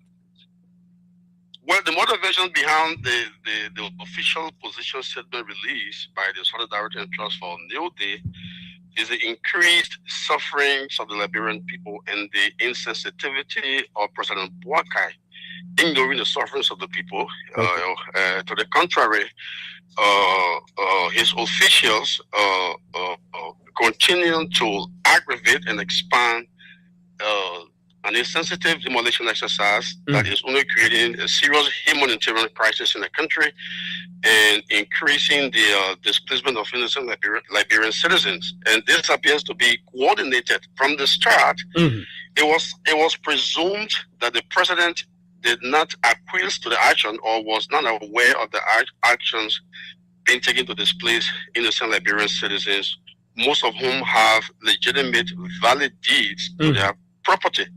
But when Joseph Boakai showed up at the second barracks and made statements empowering the armed forces of Liberia to go and take back what he claimed to be their property, in my view, he committed the government to that particular exercise. He has taken complete, absolute ownership of the demolition exercise that is being perpetrated by different state actors. So this has now been fully owned by the ruling United Party and the Bokele government because of that position statement. He didn't just authorize the AFL to go after land and to seize land, to take back land. You call that a position statement? By Joseph Boakai? Of course. I mean, the president is the chief executive of the state. All heads of agencies, all ministers of government, all appointees of government operate or functions at the will and pleasure of the presidency. They carry out his dictates, his whims, his caprices, his agenda. So every position statement from the president is an instruction to individual appointees that he put in different functionary So if the president says to the armed forces of Liberia, go and take your land back, which has been occupied by Liberians that have claim to the property. Some are saying they have legitimate deeds. So that particular statement authorizes the armed forces of Liberia to use whatever means necessary to displace Liberian citizens. And you know, the army, they're not like the court. As much as the court has the integrity issues, but at least there is a measure of decency that is exercised when the court send people, even though they are also becoming brutal against civil rights. So when Boakai authorizes the army to go and take back property, that could also lead to violence. And he didn't just say that, he went even beyond that and said he has told ministers of government, officials of government, to claim properties that belong to agencies and ministries. So I think this has now become a policy of the Unity Party-led government that has been interpreted by President Boakai, instructing heads of autonomous agencies, ministries of government, armed forces of Liberia to go after land. So Boakai has taken ownership of the demolition exercise. Chairman, what would say the instruction was to go and reclaim public property, not actually to go and just do a land grab and take private property or what have you. I mean, do we have problem with government institutions going to claim public property? Do we have problem with that? What is the insensitivity about that? So in the first place, are you by making the case that President Boakai's statement is an instruction to government functionaries to go and reclaim quote unquote public properties? I would then proceed with a follow-up question to you, that is a journalist. Are you claiming that government has at no time been wrong in pursuit of anything that they claim belongs to them? No. The nature of how they go and claim it is another thing. So are you questioning the manner in which they are acquiring these properties, or you have a problem with the discussion? Not just the manner that may be questionable, okay, but as for the claim laid on these properties, how do we even establish that these properties are public properties? I will start a court of competence jurisdiction. There has to be jurisdictional interpretation of properties that government claim belongs to them that are also being claimed by private citizens. In the case of the AFL, the president said the army knows their property. Oh, but then, well, there are private citizens claiming the property. There are private citizens saying that they have legitimate deed to some part of that property. So it may be that someone has 1 acre of land, but they are claiming 10 acres. So the only institution of governance that have got the prerequisite responsibility to establish the validity of a claim is the court. So if Boakai has bypassed the court and is authorizing the military to go and take their property, so how do we establish the parameters of what the AFL owns? So I think this decision that has been given down by the presidency will lead to business violence, or may lead to arbitrariness on the part of the army that give innocent Liberian citizens. Not just that. He also instructed cabinet officials to claim properties that belong to government. So how do you know that the properties that they may claim actually belong to government? How do you not know that these individuals may even go a step further in implementing the president's decision or the president's order, that may even go a step further and claim beyond what's supposed to be for these agencies of government? How do you not know that? So Mr. Chairman, in a nutshell, President Boakai's decision to authorize his government, cabinet officials, etc., in the army to go after public properties may be exploited by these state actors that are already trying to infringe on the rights of ordinary Liberians to go and take excess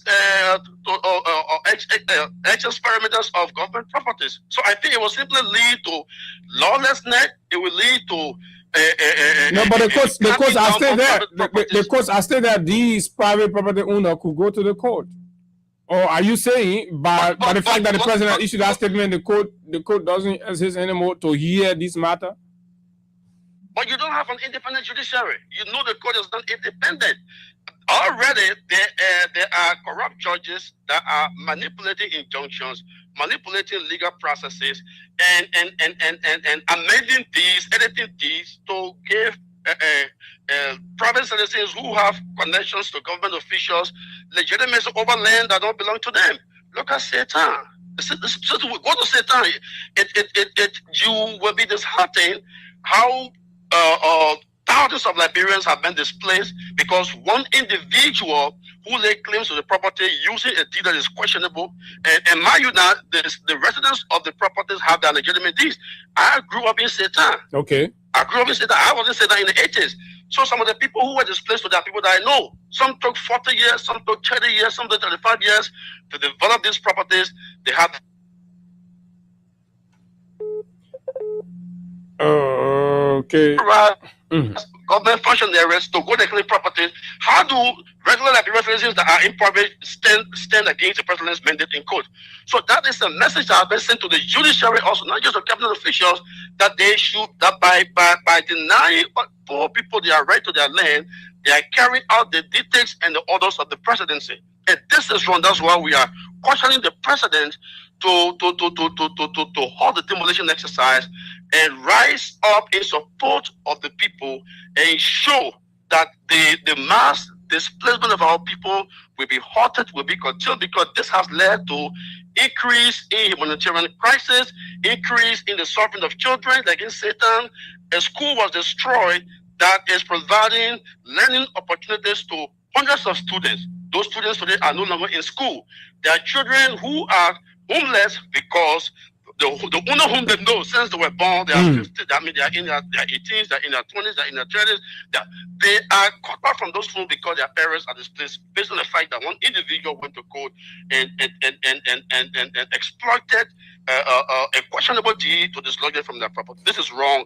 That's why Stan is asking the government to halt this illegal demolition exercise that's leading to the mass suffering of our people.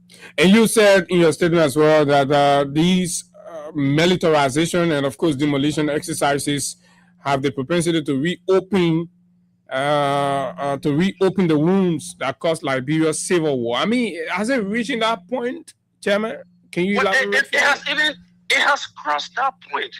If the military is being invited by the president to get involved in a land dispute problem between a land dispute situation between one group of people and the other, and he authorizes the military to get involved. Now, the actual motivation behind that is not that he's just supporting the military blindly, because he wants the army close to him. Now, mind you, there is going to be a very crucial presidential legislative elections. No, but how close he wants the army close to him? He is the commander-in-chief of the army. They're already close. So how close he wants the army? You can be commander-in-chief. You may be commander-in-chief, but when instructions are given, it may take time to be implemented because of the distance of the implementers. So the army band to 72nd and the army band at the Shuffling Barracks or Camp Nama, which is closer. Of course, 72nd's barrack is much more closer. So why is he urging the army? Why is he supporting the army's movement back to the 72nd barrack? Because it's in the perimeters of his house. It is close to him. It takes less than 5 minutes drive from 72nd barracks to Rehab, where Joseph Walker lives. And that will be a crucial election. So you can understand that the president may have serious considerations for which these policies have been taken. So some of these actions are politically motivated because selfish political agenda has come to play. So we are simply saying, be that as it may, that the president cannot invite the army to be a participant in civilian discourses because the army does not reason like regular citizens. Okay. They are armed. They are trained to be aggressive. They are trained to decimate violence on their opponents. So it is a mismatch for the army to be invited in a land conflict where regular citizens are making claims and are showing validity. This is wrong. Was that the basis on which you said the president has legitimized violence against the poor? So in the process of taking the land, in the process of the army claiming or reclaiming that land he claimed is for the army, what is the perimeter? Do they have 1 acre of land at that premises? So what happens to the next acre? What happens to the next several lots? So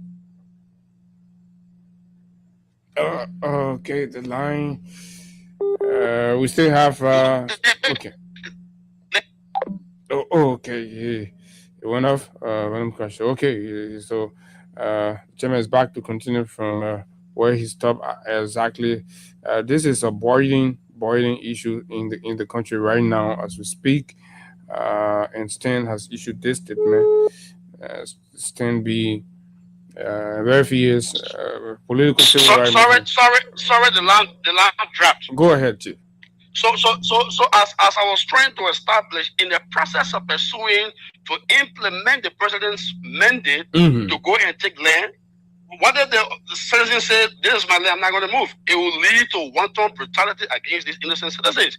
So that is the meaning of the president legitimizing violence. Now, mind you, also, it is not only 72nd that is involved in land dispute. There are other communities. Rototown experienced a breakdown a few days ago. Last week it was Satan. A few months ago it was Stockton Creek. A few months ago it was Newport Street. And there are other plans we are hearing about demolition exercises in other parts of Monrovia. So he didn't just say Amish wouldn't take back land. He also said he has told cabinet officials to go and reclaim properties belonging to government entities. So it is a vast, expanded mandate that he has given, open mandate that he has given that could be exploited. So in the implementation exercise, these officials may inflict violence against innocent Liberian citizens that are already been displaced in pursuit of carrying out the mandate of the most powerful citizen in our country.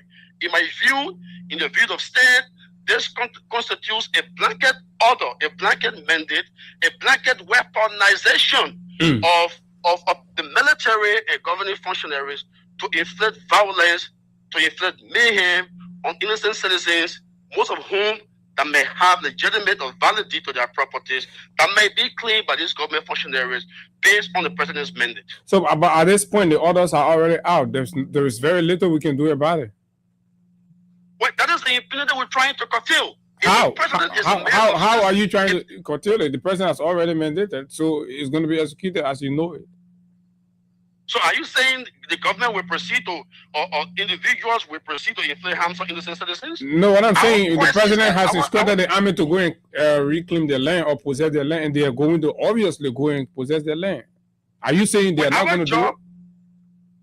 Our job is to build the consciousness of Liberian citizens to rise up and say no to these things because it has the propensity to undermine or break down the fabrics of our democratic society. But in the case of 72nd, Chairman, in the case we're talking about how many people that have guns. So how are people going to rise up against them? I'm not saying they should rise up against people with arms. Okay.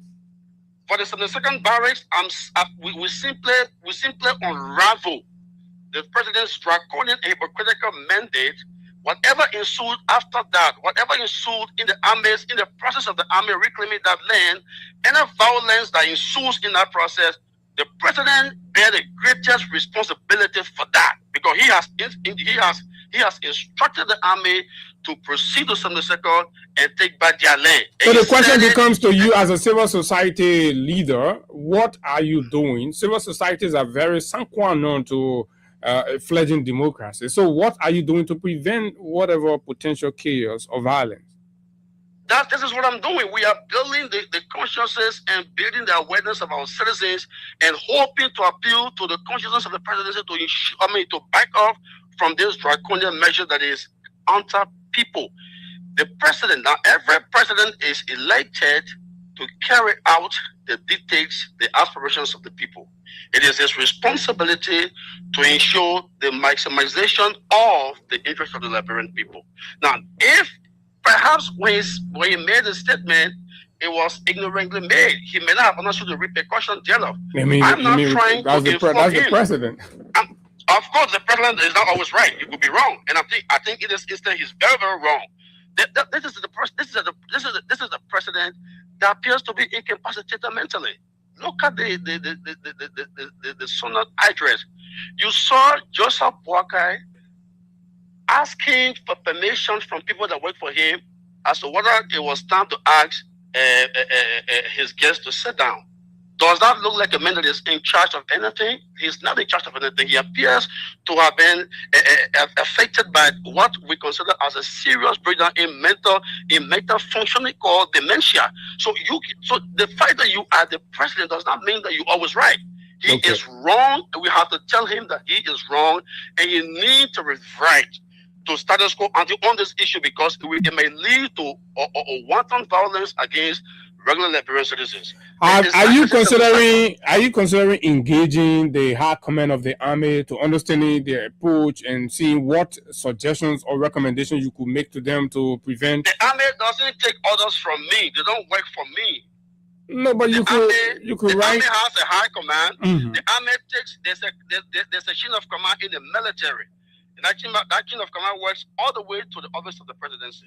When the president gave an instruction or gave order, the Army don't look at me and say, oh, you are an activist, we respect you, so therefore we're not going to carry out the order. No. And besides that, the Army is run by his kinsman as chief of staff. So it is not, the Army and I, we don't have a conversation. The Army listens to one man. That man is the commander-in-chief of the armed forces, Joseph Boakai.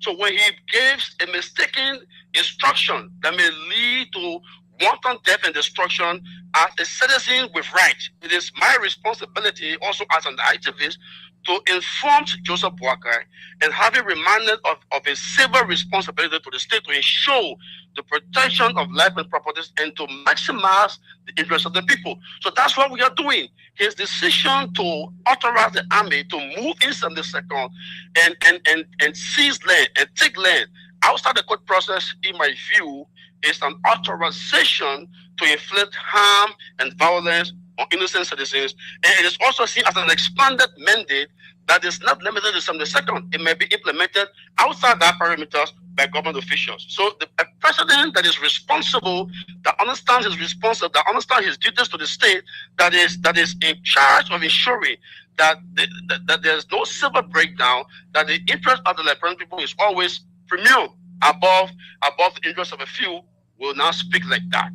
His utterances at the barrage, in my view, constitute an irresponsible presidency that needs to be corrected. And I think at this point in time, we need to tell Mr. Boakai that he spoke wrongly. He didn't speak as a statesman, and he need to revert what he has done. Otherwise, it may lead to a process that will lead to the death of innocent Liberian citizens, and he will bear the greatest responsibility if that process continues. Do you think the president will revert, and what could be done to have the president revert?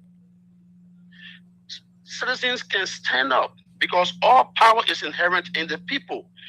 Those that have been displaced are in their tens of thousands. So what if they came together? What if they stood up together peacefully? What if they said enough is enough? And this is going to be part of our responsibility. Citizens appear protest fatigue on the fact that the police have not been friendly in engaging protesters. They've not been democratic in handling. So people are becoming protest fatigued, and nothing happens whenever they come out. No redress. The government doesn't pay attention. So do you trust that the people are mobilized sufficiently to want to even stand up? It seems like this. And that is the danger. That is the danger to our democracy, Abu. Okay. Citizens, in your view, appear protest fatigue.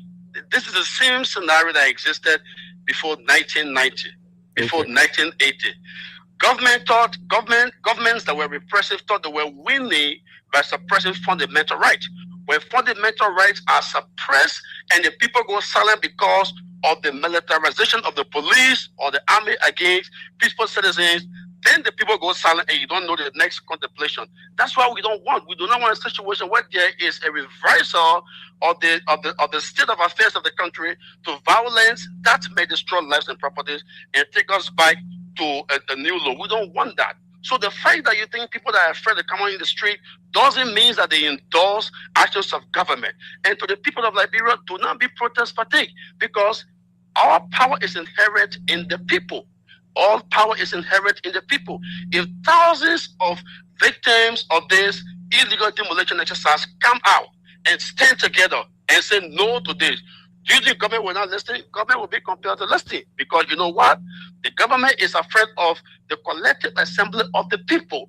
So that's what we are going to do. We're not going to give up because or people appear protest fatigue. There may be thousands others out there that simply look forward to being to mobilize. There may be those that think that they reach a tilting point, that tipping point, and the time for them to rise up now is now. So we will be in the communities. We will be at every site where demolition took place. We will speak to the people's consciences to have them peacefully rallied to stand up and reverse this dangerous policy that has led to a bulldozer campaign against innocent Liberian citizens that are now displaced massively with their children, where schools are broken down, churches affected, mosques affected with impunity, and Bouake appears to be insensitive. We think it's time to stand up and say enough is enough. That was the essence of yesterday's address to the state. And you're calling for a mass, but peaceful resistance. But there has to be. What other option do you have? You have private citizens that are armed to the teeth, that are armed by illegal government authority, exploiting court injunctions to inflict harms, to steal people, to steal land from the poor people. What options do they have if they cannot get justice in the court of law? The only option is to stand up and say no in the street and demand some sort of intervention that will reverse the state of affairs. You can't sit there and allow injustices with nowhere to go. Go to sit down. Where do they go? We're talking about more than 10,000 persons that were displaced through a process that is not only draconian but that is questionable. Where do they go? So lastly, and the presidency has the presidency appears to be standing with those that are inflicting harms on the people against the masses. So just before I leave you, Chairman, the last time you rallied people out against the things that were happening in the country, it ran you into some trouble with the police. You went to court. What's the status of that? And you had planning to do another one. It seems you're not afraid of trouble. Brother, I'm not a troublemaker. I'm not the one causing trouble. Yeah, but the government and police make your action to look like trouble. The real troublemaker is Gregory Comer and his bunch of police gangsters. They kill people in King George. 3 young people, shot them point blank. Shot them there at point blank range, and with impunity. After now, there has been no accountability in the death of the innocent Liberian citizens that were simply calling for labor reform in Grand Cape County. Troublemaker, Gregory Comer, police. See what happened to Marvin Morba. A mentally ill man that needed help to go to the hospital was shot dead point blank range by Comer's police. And Gregory Comer was on the radio, a midnight podcast, defending the criminal and the murderous action of the police. So who's a troublemaker? I'm the troublemaker. When Gregory Comer set free an alleged rapist, Brian McGill, whose father is still crying for justice. A 14-year-old child was allegedly raped by a government official who did not see prisoner's bench. I was put on prisoner's bench for lies, for trump-up charges, claiming that we were charged for failure to disburse, this other conduct. That was enough to put me on prisoner's bench. But alleged raping of a 14-year-old child was not enough to put Brian McGill on prisoner's bench. So it tells you the kind of justice that we have. We have a two-sided justice system where one is for those that are privileged, one for the underprivileged. So when people are treated like that, it is my responsibility, it is our responsibility to stand up and say, wait a minute, what's going on here? There has to be a change in direction of governance. So that's what we are doing, and we will never be afraid to do what is right to set things straight in our country. That may be a troublemaker, then I'm proud I said to be a troublemaker. Chairman Morba Malou, thanks for taking our calls. Thank you. Okay, so let's go to you, the audience. What do you make? His name is Mobake Malou, the lead organizer of STAND, Civil Society Solidarity for a New Day. That's his position statement on matters of the demolitions that's going on across the country. He has described them as illegitimate and, of course, as things that have the propensity to take our country back to civil war. Do you believe so? And do you agree? But let me squeeze J. Kipper Yinka. He should have been our guest on this entire segment, but unfortunately, due to change in schedule. Honorable Kipper Yinka, good morning. Yeah, thank you. It's been quite a hefty long time since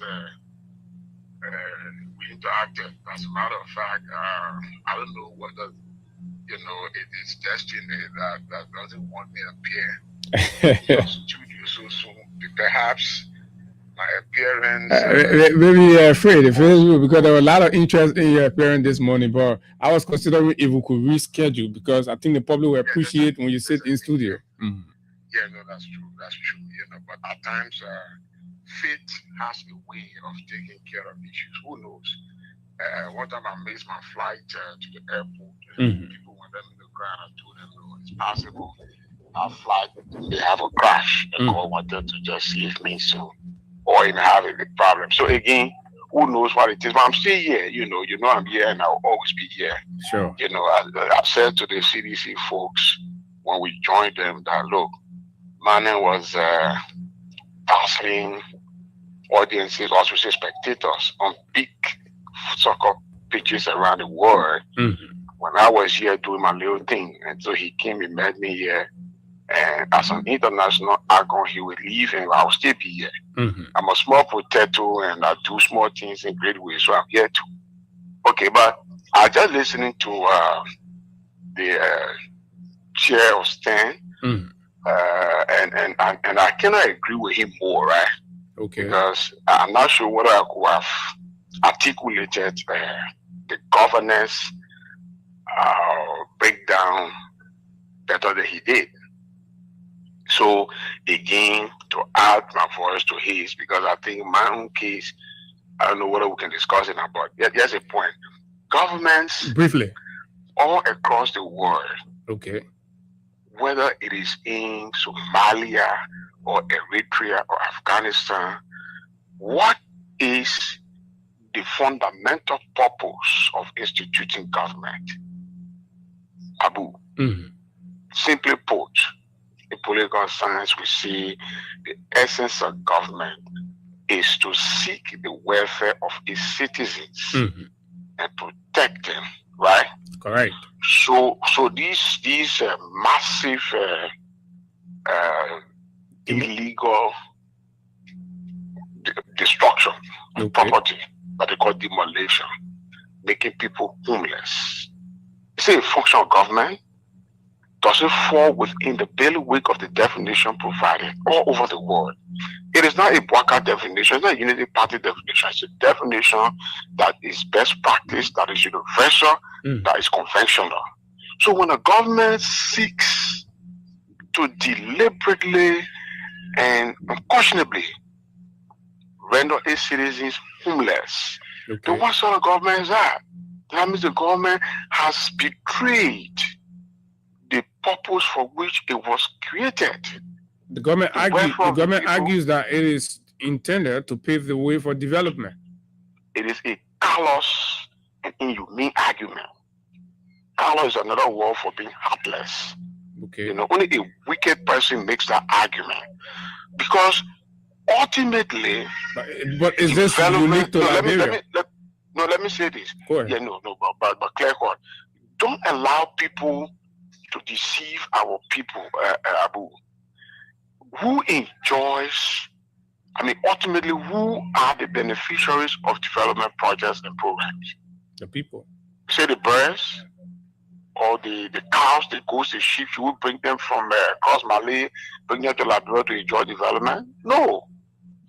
President William R. Talbot Jr., who was the sitting OAU chairman when we came in, was the president of the World Parties Alliance, wrote a book, and he calls it Humanistic Capitalism.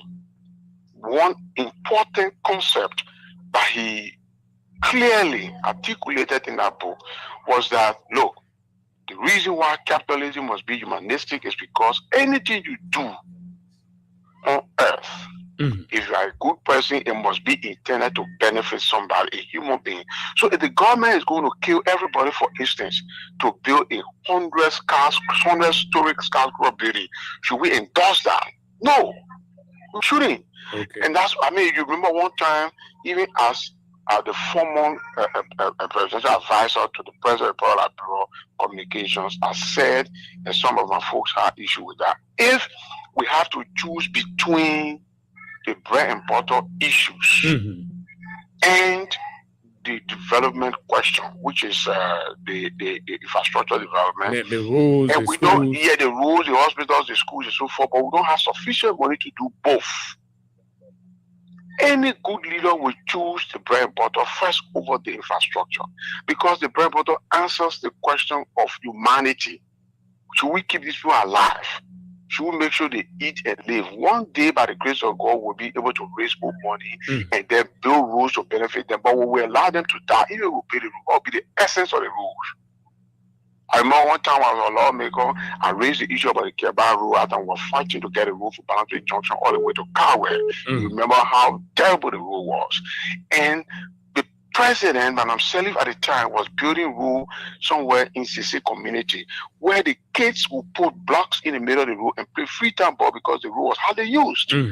So I said, how do you take that decision? You have a road that is a corridor, a very busy, not just human corridor, but a commercial corridor that serves as a detour between the two biggest commercial hubs in Liberia, Red Light and Douala. Because if you're not using the Japanese, I think what the Somalia grab, that's correct. Now, you use the Banazzo Junction rather than change it, and you go to Kawe and then on to Douala, right? Correct. And these are the biggest markets here. So you can't ignore the commercial and economic importance of that road. You build a road because the vice president lives in one community, and then children are using the road to play free-time ball because nobody uses the road. Hardly any car passes there. So we have to be clear, we have to be innovative and creative in the way we apply, these concepts. So in a nutshell, the approach or the approaches are irrational, or if you mean insensitive. Completely callous, completely insensitive, completely unconscionable. These approaches are, for me, a contradiction to the essence of governance. And people must be able to advise the president, you cannot proceed in such a fashion. What's the essence making people homeless, and why they are sleeping in the street with their babies? You give them rice, and where are they going to cook? Where? If you love them much, but look at how the president respond. I know I gotta let you go.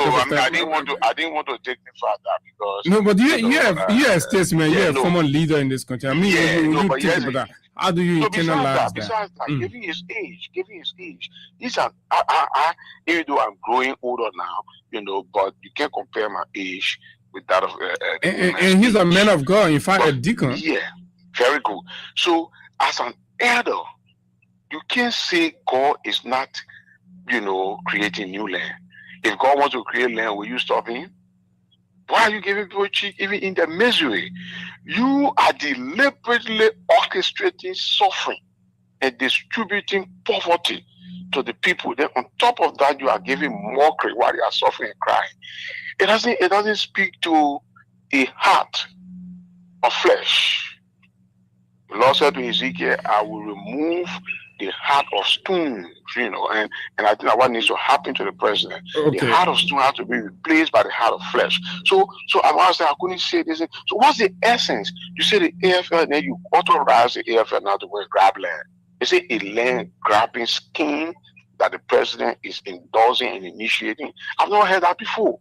Where soldiers, so some of the soldiers, I'll come in 1 second, even though the president's context of this illegal instruction to grab land is within the context of the AFL, but some individual soldiers in the community will start grabbing land and say the president told us to grab our land, we know our land.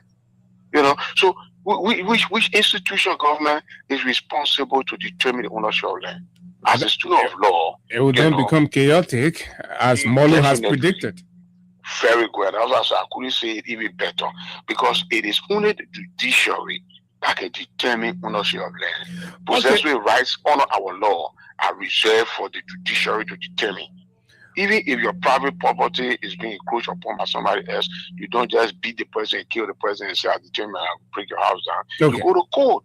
So we must encourage the rule of law. But like I said before, when this government took off from inception of this UP government, I have said consistently, without a shade of hesitation, that look, the biggest danger this presidency poses to the sustainability of the state is the desecration of the rule of law. It keeps happening every week, and nobody keeps listening to me. That's the question of the rule of law. Honorable Yinka, I'm sorry, time is way.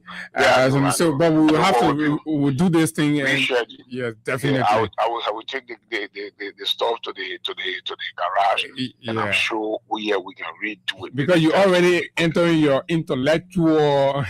No, but I'm always like that. Any day you wake me up, in fact, that's what I know best. I don't know how to fight. I don't know how to I don't know how to break down people's houses and make them homeless. I wouldn't know how to push policy discussions. Because there are plenty of things we got to talk about. We got to talk about this case 11. We got to talk about what happened in there. We got to want to talk about this 11? Yeah, no, we have a regime speaker who has become a billboard decorator. Thank you. Multiple wives who are suing him all over the place. Oh my God! For but let's keep it for the mean day.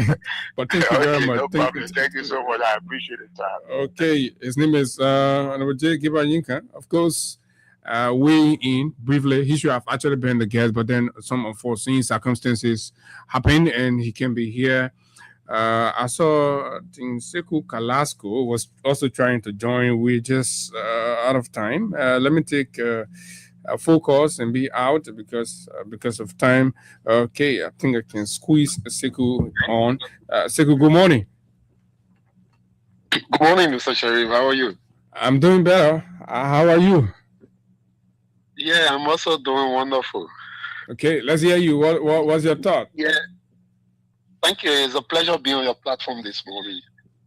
And as a regular follower who don't normally call, but I thought, after listening to Chairman Molu and Mr. Yinka, just to point out something that I observe when I work with President Weah. Okay. Abu, and this is something that a lot of people don't know about. When we say leadership is about compassion, yeah, you can do your thing, but at times, like the Mr. Yinka said, you should not only be a leader to impose your will on the people, right? Mm-hmm. You must be compassionate. But contrary to what we say, the lack of compassion in Mr. Boakai Tung and his action is alarming. Look, when the Invincible Park was being built, there were a lot of Zinran, and that place was a shanty town, right?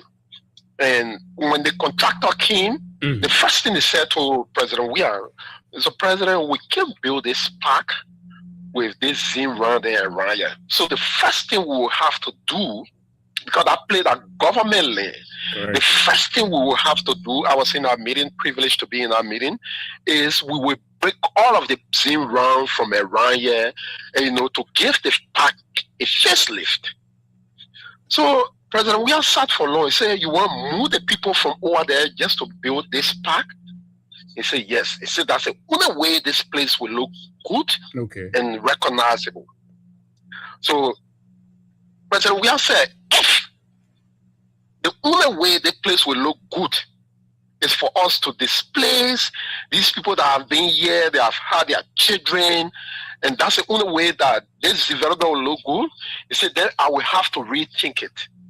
So they may ask, say, what are you thinking about? He said the government will initiate to construct a modern structure for our people there to be in. Instead of the Zinran. Exactly.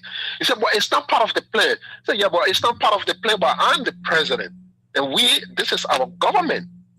We can only take it as a... Okay. Okay, the line has gone down.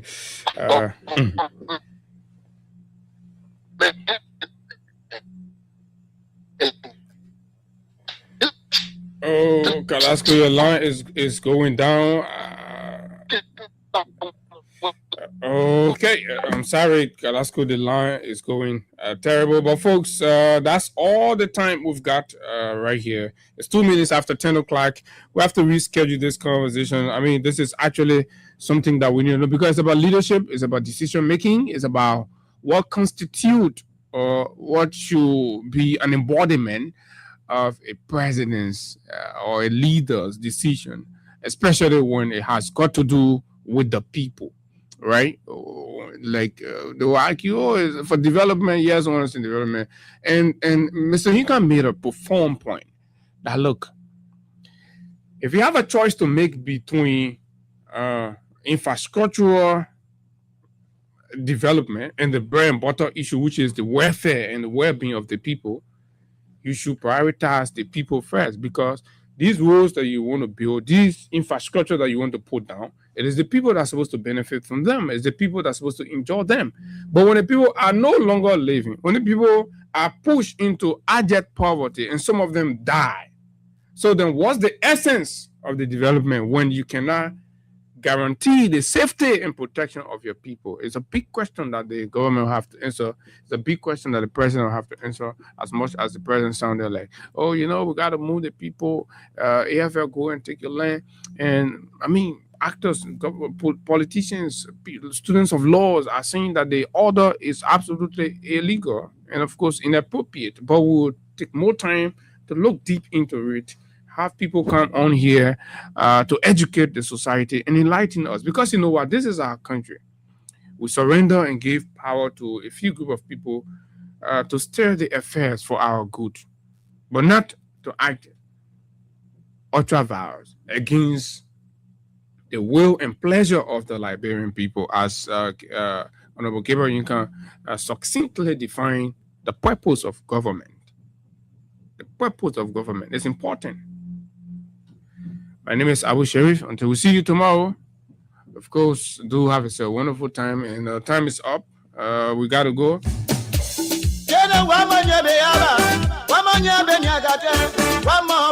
It is 5 minutes after 10 o'clock. My time is up at 10. We'll take extra 5 minutes.